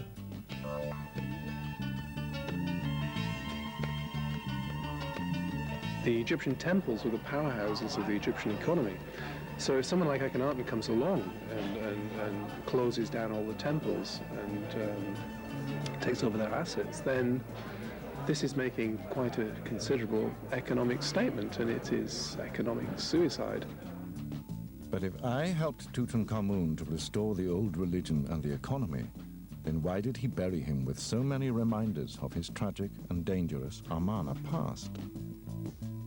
The answer, according to Reeves, lies in Tutankhamun's own untimely death. After 10 years on the throne, the young pharaoh suddenly died at the age of just 20. For Ai, it was a disaster. He had planned to rule Egypt next, but plans for Tutankhamun's burial were still years away from completion. Well, when you think about the position that I must have found himself in, he wanted to succeed. And in order to succeed to the throne, an Egyptian king has to prepare for his predecessor proper Egyptian burial. The difficulty was that Tutankhamun had died young and presumably unexpectedly. I suppose we can assume that there wasn't really time to prepare anything. And so it came as a shock, and I was faced with a problem. There had been no time to finish or even start a suitable royal tomb for Tutankhamun. So I, it seems, ordered an existing tomb designed for a lesser noble to be adapted. This might explain why the king's final resting place is so small, but so beautifully finished. Now he just had to fill it with the traditional items necessary for the king's afterlife. What does I do to solve the problem that he's faced with of having to give Tutankhamun an effective royal burial? Well, I think he was lucky because he was faced with this problem at the time when they decided already to dismantle the royal tomb at Amarna and ship all that material back to Thebes. Akhenaten and his family had originally been buried at Amarna. But after the city was abandoned, someone, perhaps Tutankhamun himself, ordered his family's royal mummies and burial goods be brought back to Thebes. What they did was to bring all the burial equipment back to Thebes, put it in a pile. From this pile, they cherry-picked the pieces they needed for Tutankhamun's burial, and what was left over, was then redivided out amongst the people who did originally belonged to. I had to hurry if he was to succeed, and he needed funeral goods immediately. The Amarna items, for all their tragic connotations, were available, and so he used them. The treasures of the discredited father would have to fill the tomb of the son who betrayed him. We found out that Tutankhamun was buried with other people's possessions because there wasn't any time to manufacture his own. These treasures would have been destroyed if they hadn't have been kept safe in Tutankhamun's tomb. Tutankhamun's tomb is more than a treasure, for amongst the gold and glory lies the story of a forgotten time. It would be nearly 3,500 years before light would shine again on these treasures, and only now are we just beginning to piece together the silent story they tell. The tale of a pharaoh who betrayed his father's dream in life, but who accidentally preserved this memory in death, locked in his own grave. 5,000 years ago, the Egyptians invented something astonishing: the pyramid. For 100 years, the Egyptians continued to build more pyramids, always very close to the first one. Every one of these was a huge construction, requiring thousands of workers and millions of tons of raw material. And then suddenly, for no apparent reason, they moved the whole operation north to a brand new site. But the pharaohs were not simply content to change site once. Despite huge logistical problems, they kept changing location in the Nile Valley. Something very powerful was driving them to ceaselessly choose new places to build pyramids. But what was it? To investigate this mystery, Egyptologist Dominic Montserrat and archaeologist Miriam Cook go on the trail of the wandering pyramids.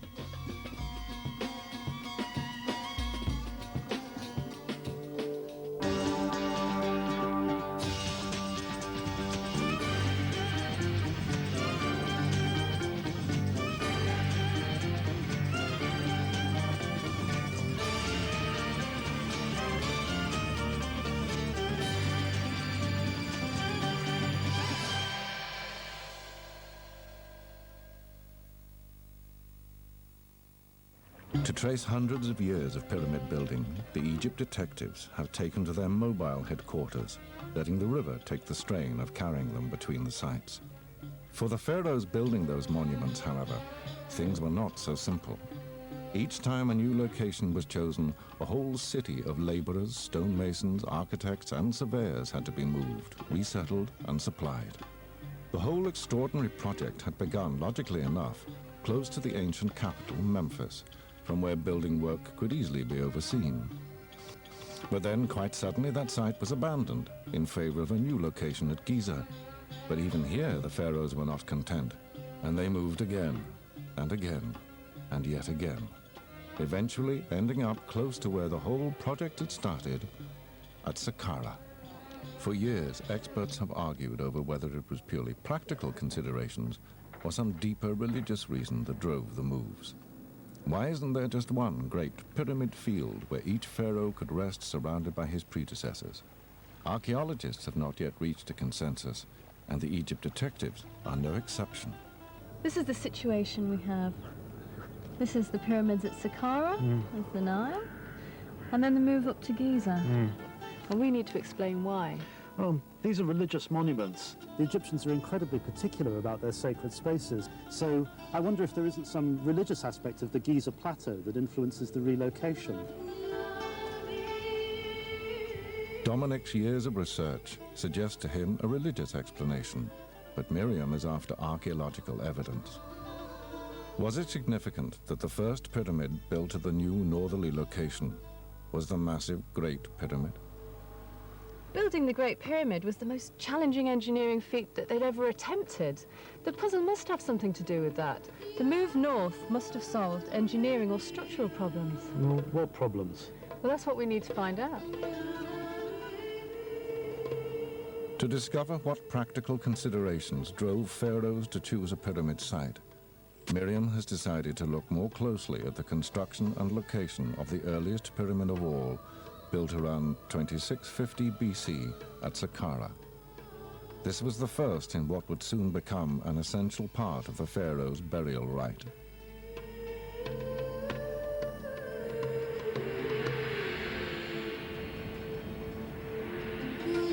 Egyptians believed that the pharaoh was resurrected as Osiris, king of the dead. So to ensure his smooth transition into the afterlife, great care was taken not only with mummifying his body, but also with providing him with a suitable tomb from which he could ascend to heaven. This was the origin of the pyramids. The Egyptians were great pragmatists. Take this first pyramid right behind me here at Saqqara. It's called the Step Pyramid, and it looks very different to the other pyramids. Its sides are stepped, not smooth. And it's these very steps that tell a story.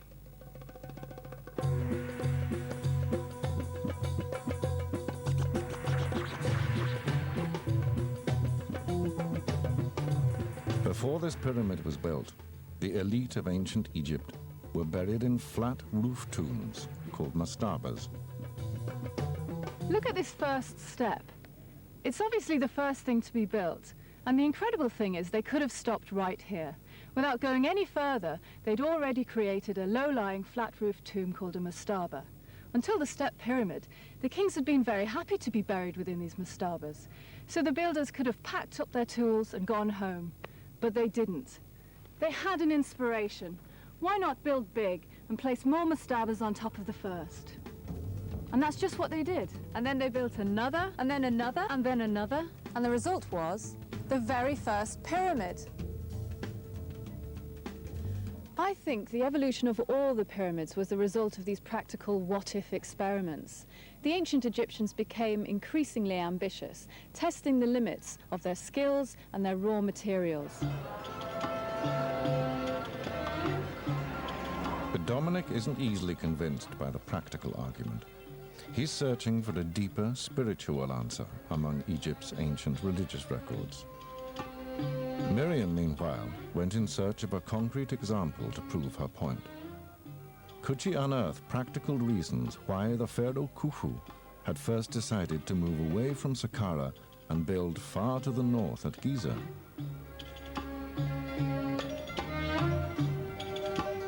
To find out, she has arranged to meet a leading Egyptian geologist, Dr. Bache Asawi, to discover more about the ancient Egyptians' most essential raw material. And limestone was used in building all of the pyramids. What makes it such a perfect building material? It's very durable kind of rock, and secondly, Egypt is very rich in limestone. And third, that it has layering and jointing, which help quarrying the types of limestone. So the layers actually dictate the size of the blocks? Yes, certainly, and you can see the layers. This is the size, this is the maximum size. The rocks can be cut from these layers.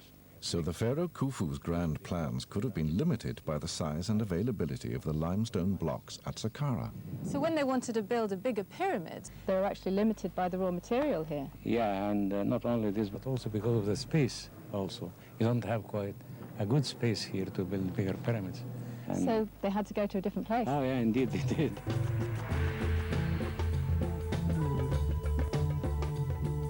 After almost 100 years of pyramid building at Saqqara, the new Pharaoh Khufu found the site could not cope with his ambition to build the greatest pyramid of all time. So he moved his entire operation north to Giza. Well, we're here at Giza. What made this a better place to build? If you look at the stones behind you, you find that you have several layers of rocks. And this limestone is a lot more easy to get out Yes, then? the joints on both sides, and then the bedding planes, then you can easily pull the rock from its original place. So are these unfinished blocks? Yeah, that's how they do it, you see, by chiseling along the joints by harder rocks. And that's how they cut this into big pieces, of course, depending on the joints and on the bedding planes. And that's why they came here, because it's bigger blocks than any other place in the area.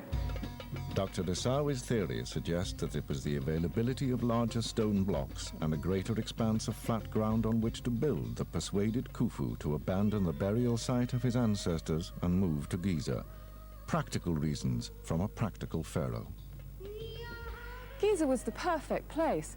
Plenty of limestone blocks to work with and a solid base upon which to begin building one of the wonders of the world, the Great Pyramid. How do you account for the next pyramid? They didn't build that here at Giza, but miles away over there at Abu Ruash. I don't see the problem with that. There was plenty of good limestone up there as well. Well, bear with me. We'll go on up to Abu Ruash, and I'll show you a more powerful reason than geology for building pyramids up here in the north.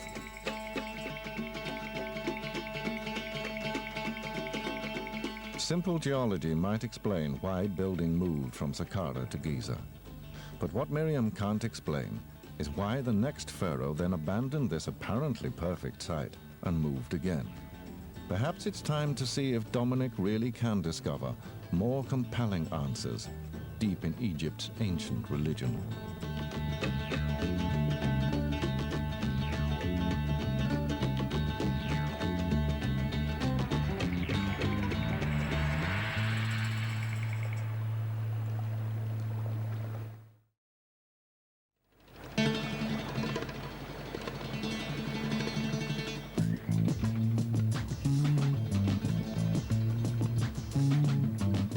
Egypt detectives are trying to discover why pharaohs built the pyramids where they did. But competing theories mean tensions are rising. Miriam Cook, an archaeologist, is drawn towards a practical geological solution, while Egyptologist Dominic Montserrat believes the location of the pyramids is the key to a greater mystery, whose solution lies in the religious beliefs of the pharaohs themselves. So why, after the Great Pyramid was built at Giza, did the next pharaoh, Khafre, move the building operation yet again to Abu Ruash?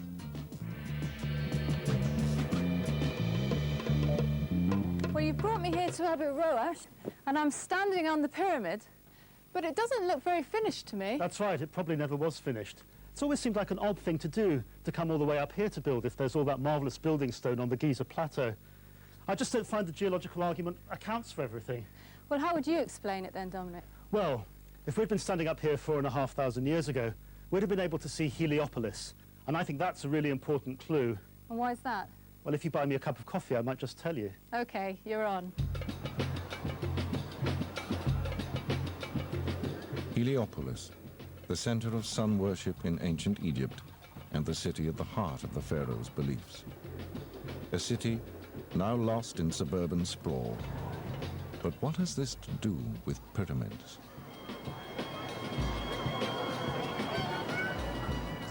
Well, I've got your coffee here, but first I want you to explain why you think Heliopolis is so important for the move to Abu Roash and Giza. If you look at the names of the pharaohs who built at Giza and Abu Roash, you see something really interesting. Because first of all, you've got Khafre at Abu Roash, and then Khafre, And Menkaure, who built the third pyramid at Giza. Menkaure, exactly. And what have these three pharaohs all got in common? Re in their names. The sun god Re was clearly central to the beliefs of these pharaohs, so much so that they even adopted his name. For them, he was the god who sailed across the sky in his solar boat by day and across the underworld of the dead by night. When they died, these kings also believed they would join him on this journey, a journey that would begin when their bodies were laid to rest in their immortal monument, their pyramid. Well, Heliopolis was the city of the sun, wasn't it? They must have been worshippers of his cult because they all chose names which honoured him. Well, you can have your coffee now. Oh, thank you. But we still know so little about Heliopolis. Well, that's right. It's just a suburb of modern Cairo now. Might be worth checking out.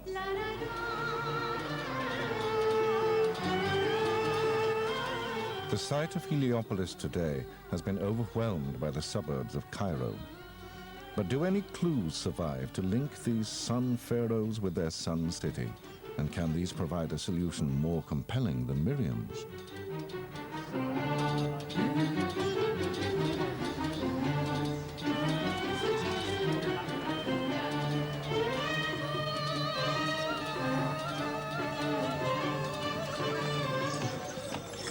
Get a good view from up here. The entrance right behind. Miriam has arranged to meet Dr. David Jeffries, a veteran archaeologist who spent years trying to unravel the secrets of the lost city of Heliopolis and its connections to the cult of sun worship. David takes Miriam to a place right in the center of what was the ancient city, where they can get a bird's eye view of the area. You okay? Right. Well, it's definitely worth the climb. We've got a wonderful view from up here. We're looking over the town and temple area of Heliopolis. At first, the view from the minaret made Heliopolis seem even more mysterious. One of the greatest religious complexes of ancient Egypt, engulfed by urban sprawl and smothered with haze. But in the mist, there is a clue. An obelisk, built many years after the pyramids, but linked to the days of the pyramid builders. Archaeologists have discovered that it marks the original site of the massive, long-lost sun temple devoted to the worship of the sun god Re. After years of research, David Jeffries has put together a theory to explain why pyramid building sites were changed. Right, well, here's the obelisk. In order to be comfortable, shall we just go over into the shade? I think that's a good idea. Discuss this. Yeah. Right, well, we're standing here in Sun City. I have to find a spot out of the sun at least. Let's talk about it here. So if we've got a huge sun temple and pharaohs who are building pyramids who are associated with the sun cult, what's the link? Well, it's interesting because the whole question of the distribution of pyramids is not really well understood. They seem to skip about in an almost random way. Yeah. But one thing that is significant is that when the sun cult becomes important to the royal family, they move to Giza and then to Abu Roash, and really that's when the connection with the sun cult becomes really clear. Right. Rajadef, who is the first one to have Ra, the sun, Re, the sun, in his name, and to call himself the son of the sun, he builds at Abu Roash, which is the most clearly visible from where we are at Heliopolis. And then all the Giza pyramids are in a direct line of sight with Heliopolis. 4,500 years ago, the pharaohs would have been able to see the sun temple here at Heliopolis from their pyramids at Giza and Abu Roash. David Jeffries believes that this view from tomb to temple was central to their religion. But not everywhere across the Nile had such a clear view. On the outskirts of Cairo stands an escarpment known as the Citadel Rock. This would have blocked the view of the Sun Temple at Heliopolis from many locations across the river. So perhaps the pharaohs that followed the sun cult were choosing the location of their tombs in order to ensure that they did have a view of Heliopolis. So it's all about lines of sight? It could well be, yes.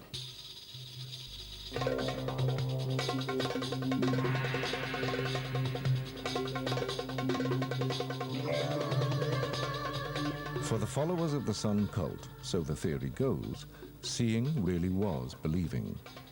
As the pharaohs became more obsessed with worshipping the sun, they had to choose pyramid sites which would guarantee a good view of the center of Heliopolis. So the pharaoh Khafre had built his pyramid at Abu Ruash to ensure he had a clear view of the temple of his favored god, Re.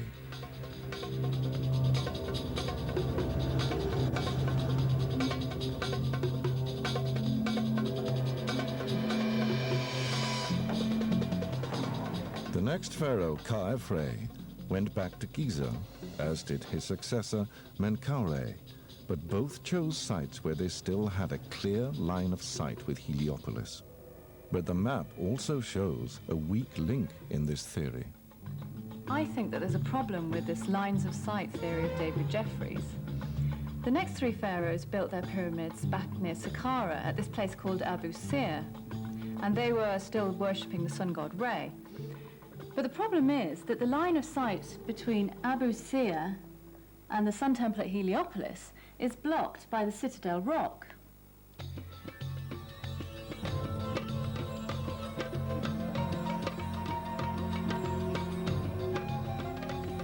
So, is David Jeffries wrong? Why did the pyramid builders at Abu Sir choose a site with no clear view of this vital temple? Miriam decides to invite him to Abu Sir to see if he had an explanation. But he suggests they actually meet just a few miles northeast of the pyramid site, among the ruins of another extraordinary building. And where we're standing is the key site. We're actually on top of the Sun Temple now. We only know of two of them as it is. We're standing on the actual tower of the Sun Temple.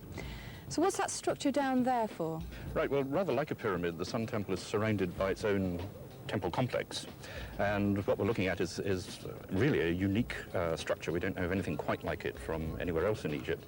And it's an altar of what is sometimes called Egyptian alabaster or travertine, consisting of 4 segments that are actually a hieroglyphic sign. It's the offering table with a loaf of bread on it, the sign for Hetep, which means to be satisfied or to make offerings. With its rows of pens for hundreds of sacrificial animals and huge basins for collecting their blood, it was a very substantial and hence important structure. And most significantly of all, from its top, there is a clear line of sight to the pyramids at Abu Sir. But this wasn't the central sun temple at Heliopolis that previous pharaohs had gone to such lengths to be in sight of. So Miriam still needs an answer.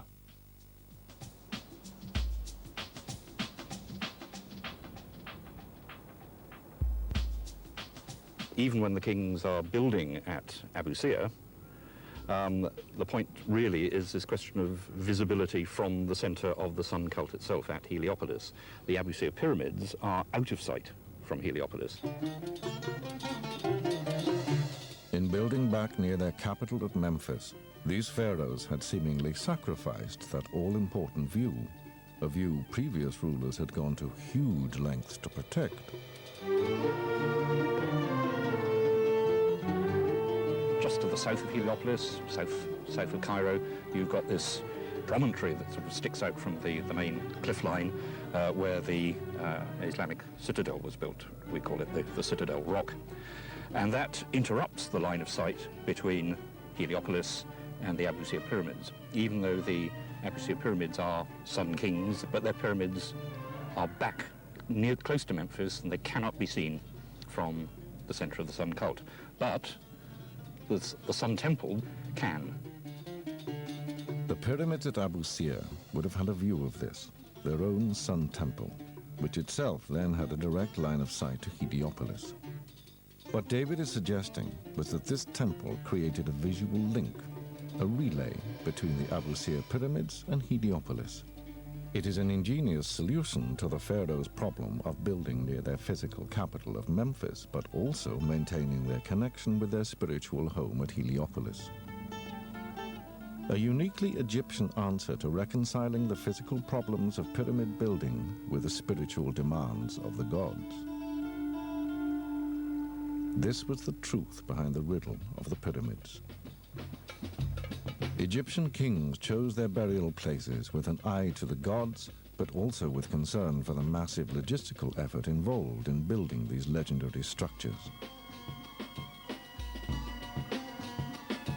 Building a pyramid could be a lifetime's work for thousands of people, from stonecutters to priests. But in undertaking such colossal enterprises, everyone knew they had to balance the physical needs of the construction with the spiritual requirements of the pharaoh. Together, these, in the form of the pyramid, ensured Egypt would itself remain a wonder of the world.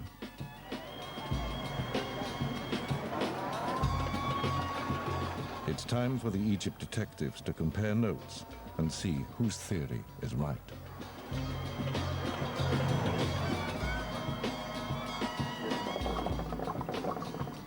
Well, I must admit, I did think that the whole pyramid building business was to do with geology and building blocks, but David has convinced me there's more to it. I had a feeling it wasn't as straightforward as your geological argument. Yeah, but don't forget that the first move to Giza was about limestone and space, and not sunkults. Fair enough. So we're both right. Yep, chin chin.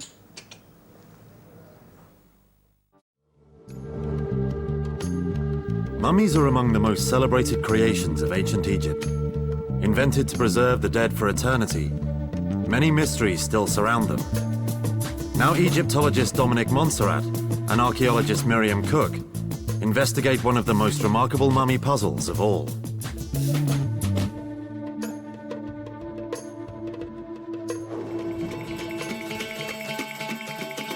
For more than 3,000 years, the ancient Egyptians mummified their dead and buried them in style. But they didn't just mummify people. They used their skill to do something very odd indeed.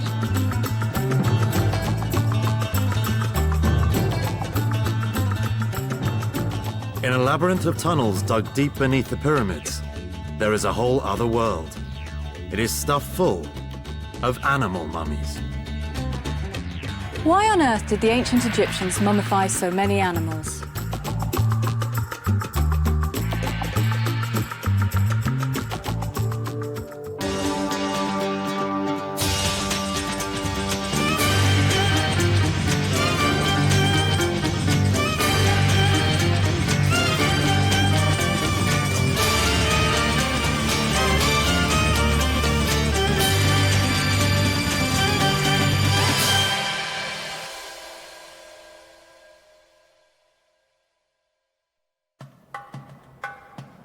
Saqqara, near modern Cairo. This was the burial ground of the pharaohs. Over 4,500 years ago, the very first pyramids were built and kept safe deep inside with the mummies of kings. But beneath these pyramids was another far more mysterious world. A dark labyrinth of tunnels and huge, elaborately decorated sarcophagi. This was the last resting place not of kings, but of bulls, all mummified. Elsewhere beneath Saqqara, another astonishing discovery was made. Yet more tunnels containing thousands of clay jars.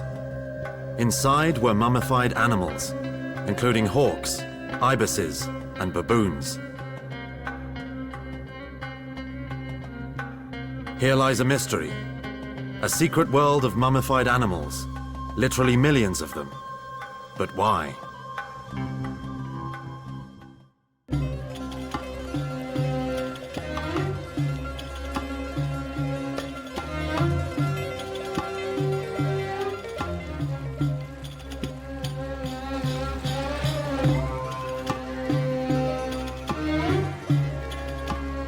On the Nile, heading towards Cairo, Egypt detectives Dominic Montserrat and archaeologist Miriam Cook discuss the puzzle and where to start.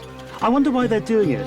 I mean, mummifying humans implies some sort of desire to preserve them for eternity so that they can be reborn, but animals? Yeah, it doesn't make sense for animals, unless they were considered as important as humans. Yeah.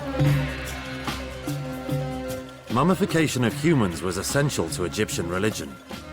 After death, the soul depended on the preservation of its physical body for all its needs. The Egyptians developed highly sophisticated techniques, using oils and resins, to preserve the appearance of the dead person. The ancient Egyptians were mummifying humans and animals. The question was, were they treated in the same way after death? The Egypt detectives decided to follow different leads.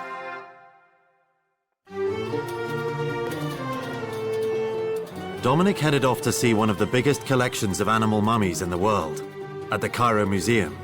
He arranged to meet a leading expert on animal mummification, Dr. Salima Ikram. So Salima, why does one mummify anything? Well, the ancient Egyptians believed that by mummifying something, it would last for eternity, so it could live forever, which is why they mummified. Right, but that makes the whole animal mummy question more complicated, doesn't it? Because there's such an array of animals here. Yeah. In fact, this is a wonderful cobra, little crocodiles, crocodile eggs. That one actually has a small crocodile in it, sort of curled up. And we've got this fabulous eagle, which is gilded, and another falcon as well. And what's over here? Over here we've got tons more. We've got dog and cat. And were any of these pets? No, but we in fact do have a pet over here. Come and see. They still have hunting dogs like this in Egypt with curly tails. And look, he was found with this wonderful baboon, who was found with his arms folded like this, just looking woefully up at the dogs. He's really sweet. And what are these? These are really unusual. These are food mummies. The ancient Egyptians believed that if you wanted something, you could take it with you. So, for example, if you liked your Sunday roast, you could order a roast dozen and have them mummified, wrapped up, and then put in your tomb so you could enjoy them for eternity. So pets, Sunday joints, what's the common denominator? The majority of animal mummies that we have were like this crocodile. It was sacred.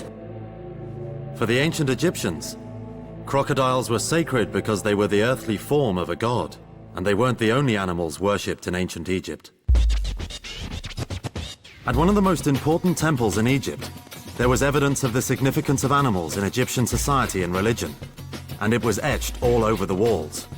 Animals are everywhere in Egyptian culture. On this temple wall, I can see a row of baboons here.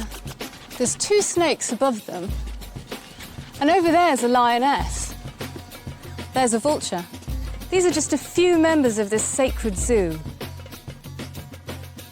It's these animal gods that make Egyptian culture so unique. Some animals were almost like pharaohs. This is the hawk god Horus. He's always associated with the pharaohs. This is because hawks appear to fly so close to the sun, and pharaohs are the sons of Re, the sons of the sun. This statue of Horus shows him as a pharaoh as well as a hawk, and that's his crown.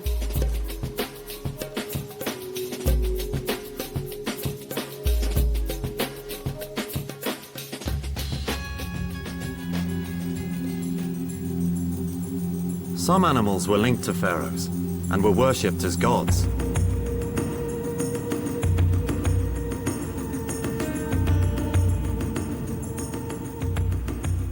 But how were they treated in death? Pharaohs were mummified with great care. Could the same be said of sacred animals?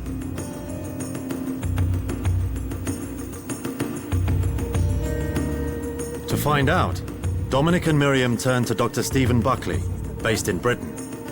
He has spent years analyzing the chemicals and materials used in the complex Egyptian process of mummification. Stephen has been unwrapping animal mummies and using state-of-the-art chemical analysis to work out how they were mummified, then comparing this process to the one used on human mummies. The detectives knew that Stephen had been working on mummified hawks, the animal used to represent the god Horus.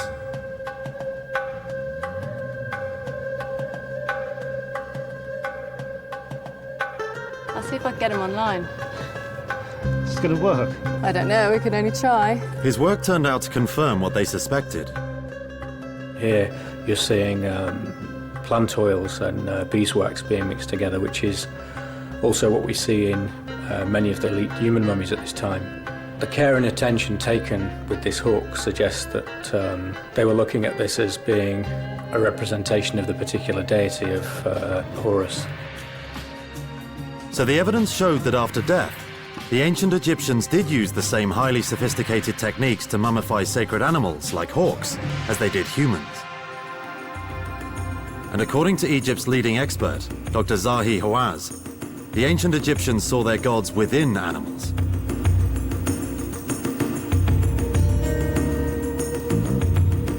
You know, you have to understand the religion of ancient Egypt.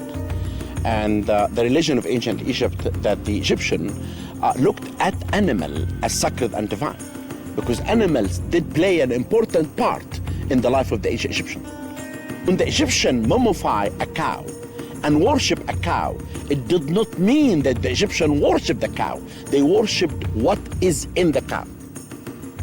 The Egyptian looked at what is in the animal to worship, the brilliance and the divine.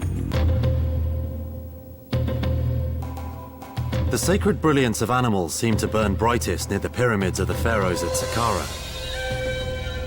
Here, the Egyptians dug a vast network of tunnels which burrow deep into the ground and date back to about 1400 BC. The Serapeum is a remarkable piece of engineering, and it was devoted to a single god, a god who took the form of an animal, the Apis bull. And Dr. Salima Ikram took Dominic straight into their world. This is the most extraordinary place. It's pretty fantastic, isn't it? Yeah. So long, dark tunnels. Do you know there are about 3 kilometers of tunnels here? No idea at all. During its life, the Apis bull was one of the most pampered living creatures in Egypt. After a ceremonial selection process, the chosen bull was provided with its own temple, and even servants, and a harem of cows. When the Apis bull died, its body was treated with great reverence. And there are these side chapels off. Yeah, there are lots and lots of side chapels that go all the way around, which are places where the bulls are buried. At the climax of its funeral, the body of the bull was carried through these corridors and placed inside one of the most impressive funeral monuments in Egypt.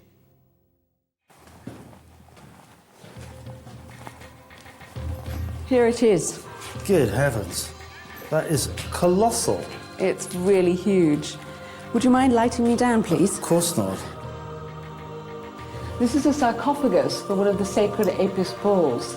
Why spend all this time, money, and engineering expertise on a bull? During their lifetime, they would be oracles, they would be the god incarnate. People could actually approach them and pray to them and ask them questions, and the god would respond. And it was one of the few times that any normal Egyptian could have an interaction with a divinity.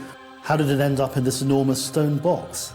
Well, after they died, they were mummified because they were the same kind of things, gods on earth. So they would have been eviscerated with all their internal organs removed. They would have then been dried with natron, and after that they would have been wrapped up with bandages.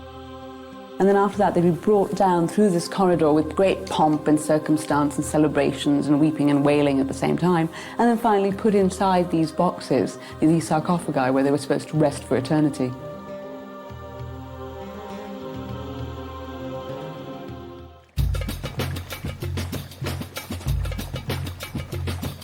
The archaeological evidence seemed to suggest that because sacred animals like the Apis bull were the living forms of gods, the ancient Egyptians may have treated them with the same reverence as they did their pharaohs. Just like royalty, the sacred animals needed to be mummified to guarantee a successful afterlife.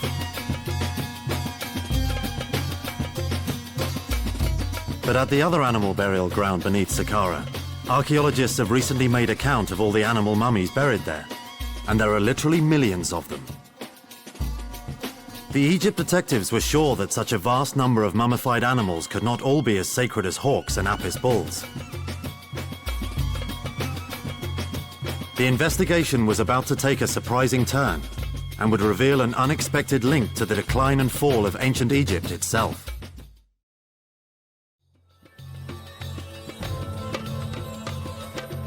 Archaeologist Miriam Cook and Egyptologist Dominic Montserrat are on a quest to find out why the Egyptians mummified animals in their millions. Scientific analysis has shown that some of these, like Apis bulls, were sacred and received the same mummification treatment after death as humans. But the Egypt detectives were sure that there was another reason behind the floor-to-ceiling piles of animal mummies at the Saqqara burial ground.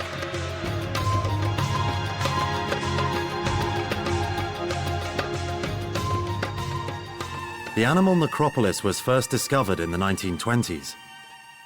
it is a maze of winding tunnels. But unlike the burial chamber of the Apis bull, devoted to a single sacred animal, the necropolis has many different sorts of mummified animals stacked up to the ceiling.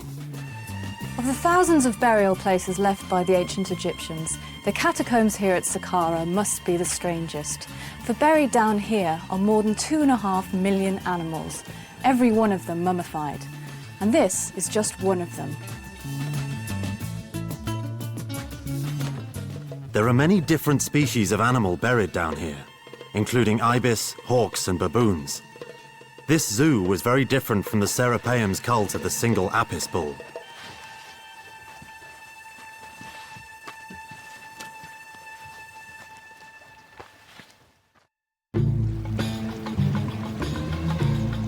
To see how these compared to the mummies of Apis bulls, the Egypt detectives asked mummification expert Dr. Stephen Buckley to carry out some tests on other animal mummies.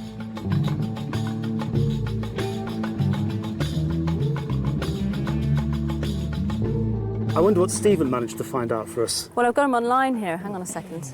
You're good at this. The Egypt detectives were in for a big surprise.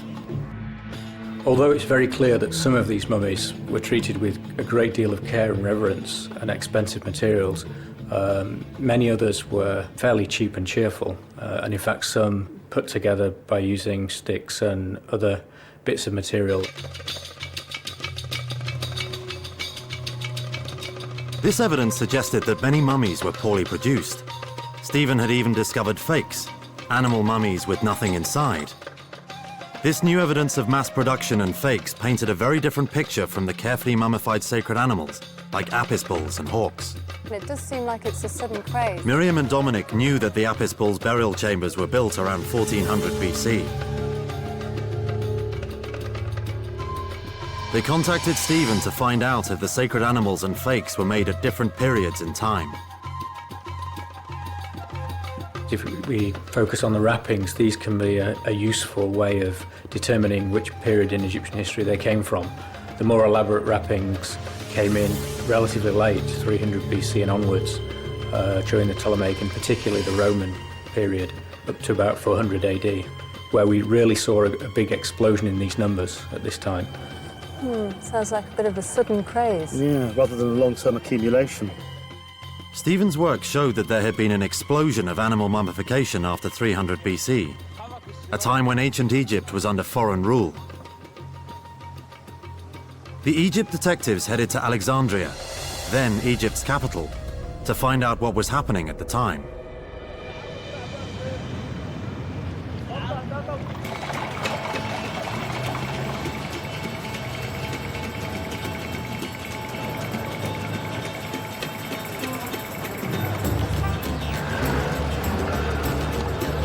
So the key is those few hundred years, and we need to find out what was happening in Egypt at that time. Well, at that time, Egypt is changing beyond all recognition. We're here in Alexandria, the city built by Alexander the Great. He conquered Egypt and added it to his world empire. Then his successors ruled it for the best part of 3 centuries. And during that time, the culture changed. Egypt had been conquered before and recovered, but the arrival of Alexander the Great changed this civilization forever. Alexander himself stayed for a very short time in Egypt, but he left behind a new ruling family, the Ptolemies, who took the place of the Egyptian pharaohs and ruled Egypt for more than 300 years. For the Egyptians, the new foreign rulers brought prosperity, and they had a fondness for Egyptian culture.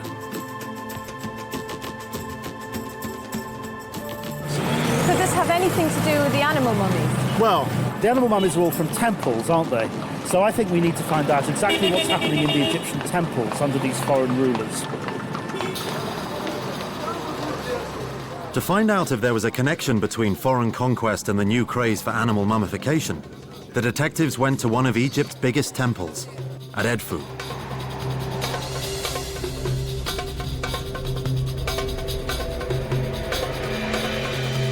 This immense temple, dedicated to Horus, the hawk god, was built by the new rulers of Egypt, who are shown as pharaohs on the massive temple walls.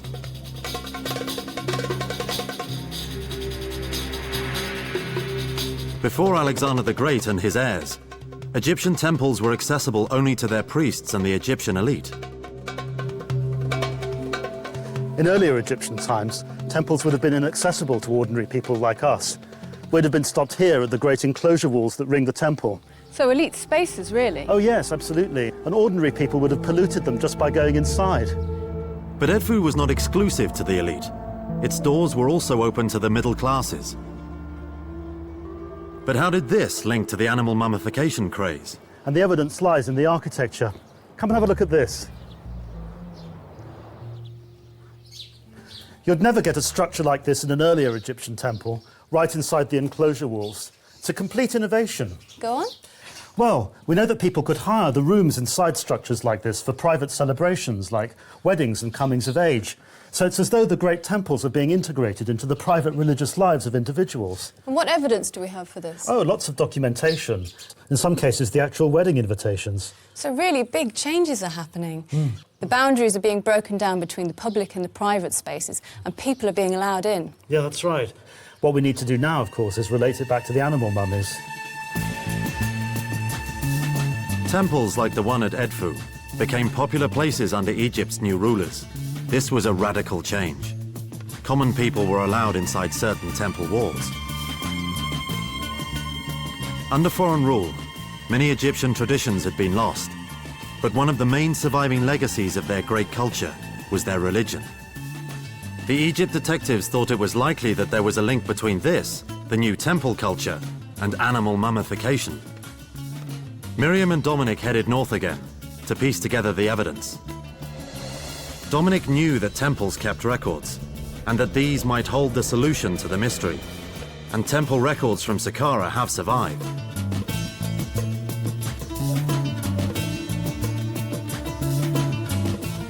I'm looking at a drawer full of Egyptian temple records, and they're written on pieces of broken pot, which was actually a very common way of archive keeping at that time. And from what I'm seeing here, I'm getting an amazingly detailed picture of life in an Egyptian temple in all its facets: ritual, economic, social. The temple records held the final piece of the puzzle. When people began visiting the new temples in the New Egypt, they brought gifts for the god. These were called votive offerings, and most of them took the form of sacred mummified animals. These were what made Egyptian religion so exceptional. Over time, as the changes to Egyptian society gathered pace under the new rulers, more and more of these offerings were brought, so more and more mummies had to be made.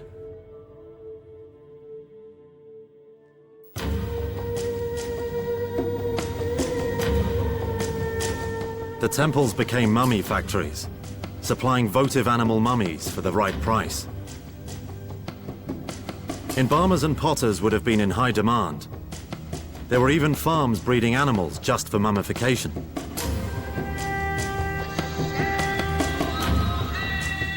So what is going on? It's a combination of religion, culture, and money. Are you saying that the priests are making money out of the animal mummies? Well, not exactly. Remember what's happening at this time. The Egyptians are coming more and more to the temples, and they want to show their piety and devotion to the gods by leaving a votive offering, an animal mummy. The priests sense a money-making opportunity, and so they start producing animal mummies to sell to the public. Well, that would explain the mass production and the presence of those faiths that Stephen was talking about. Exactly. Religion, culture, and money all come together. Result, 2.5 million animal mummies.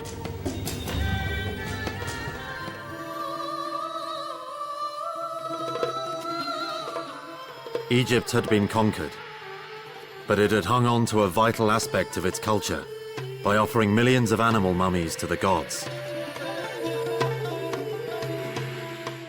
But without any real power to sustain it, this extraordinary civilization began to fade. Then, it finally disappeared beneath the sands.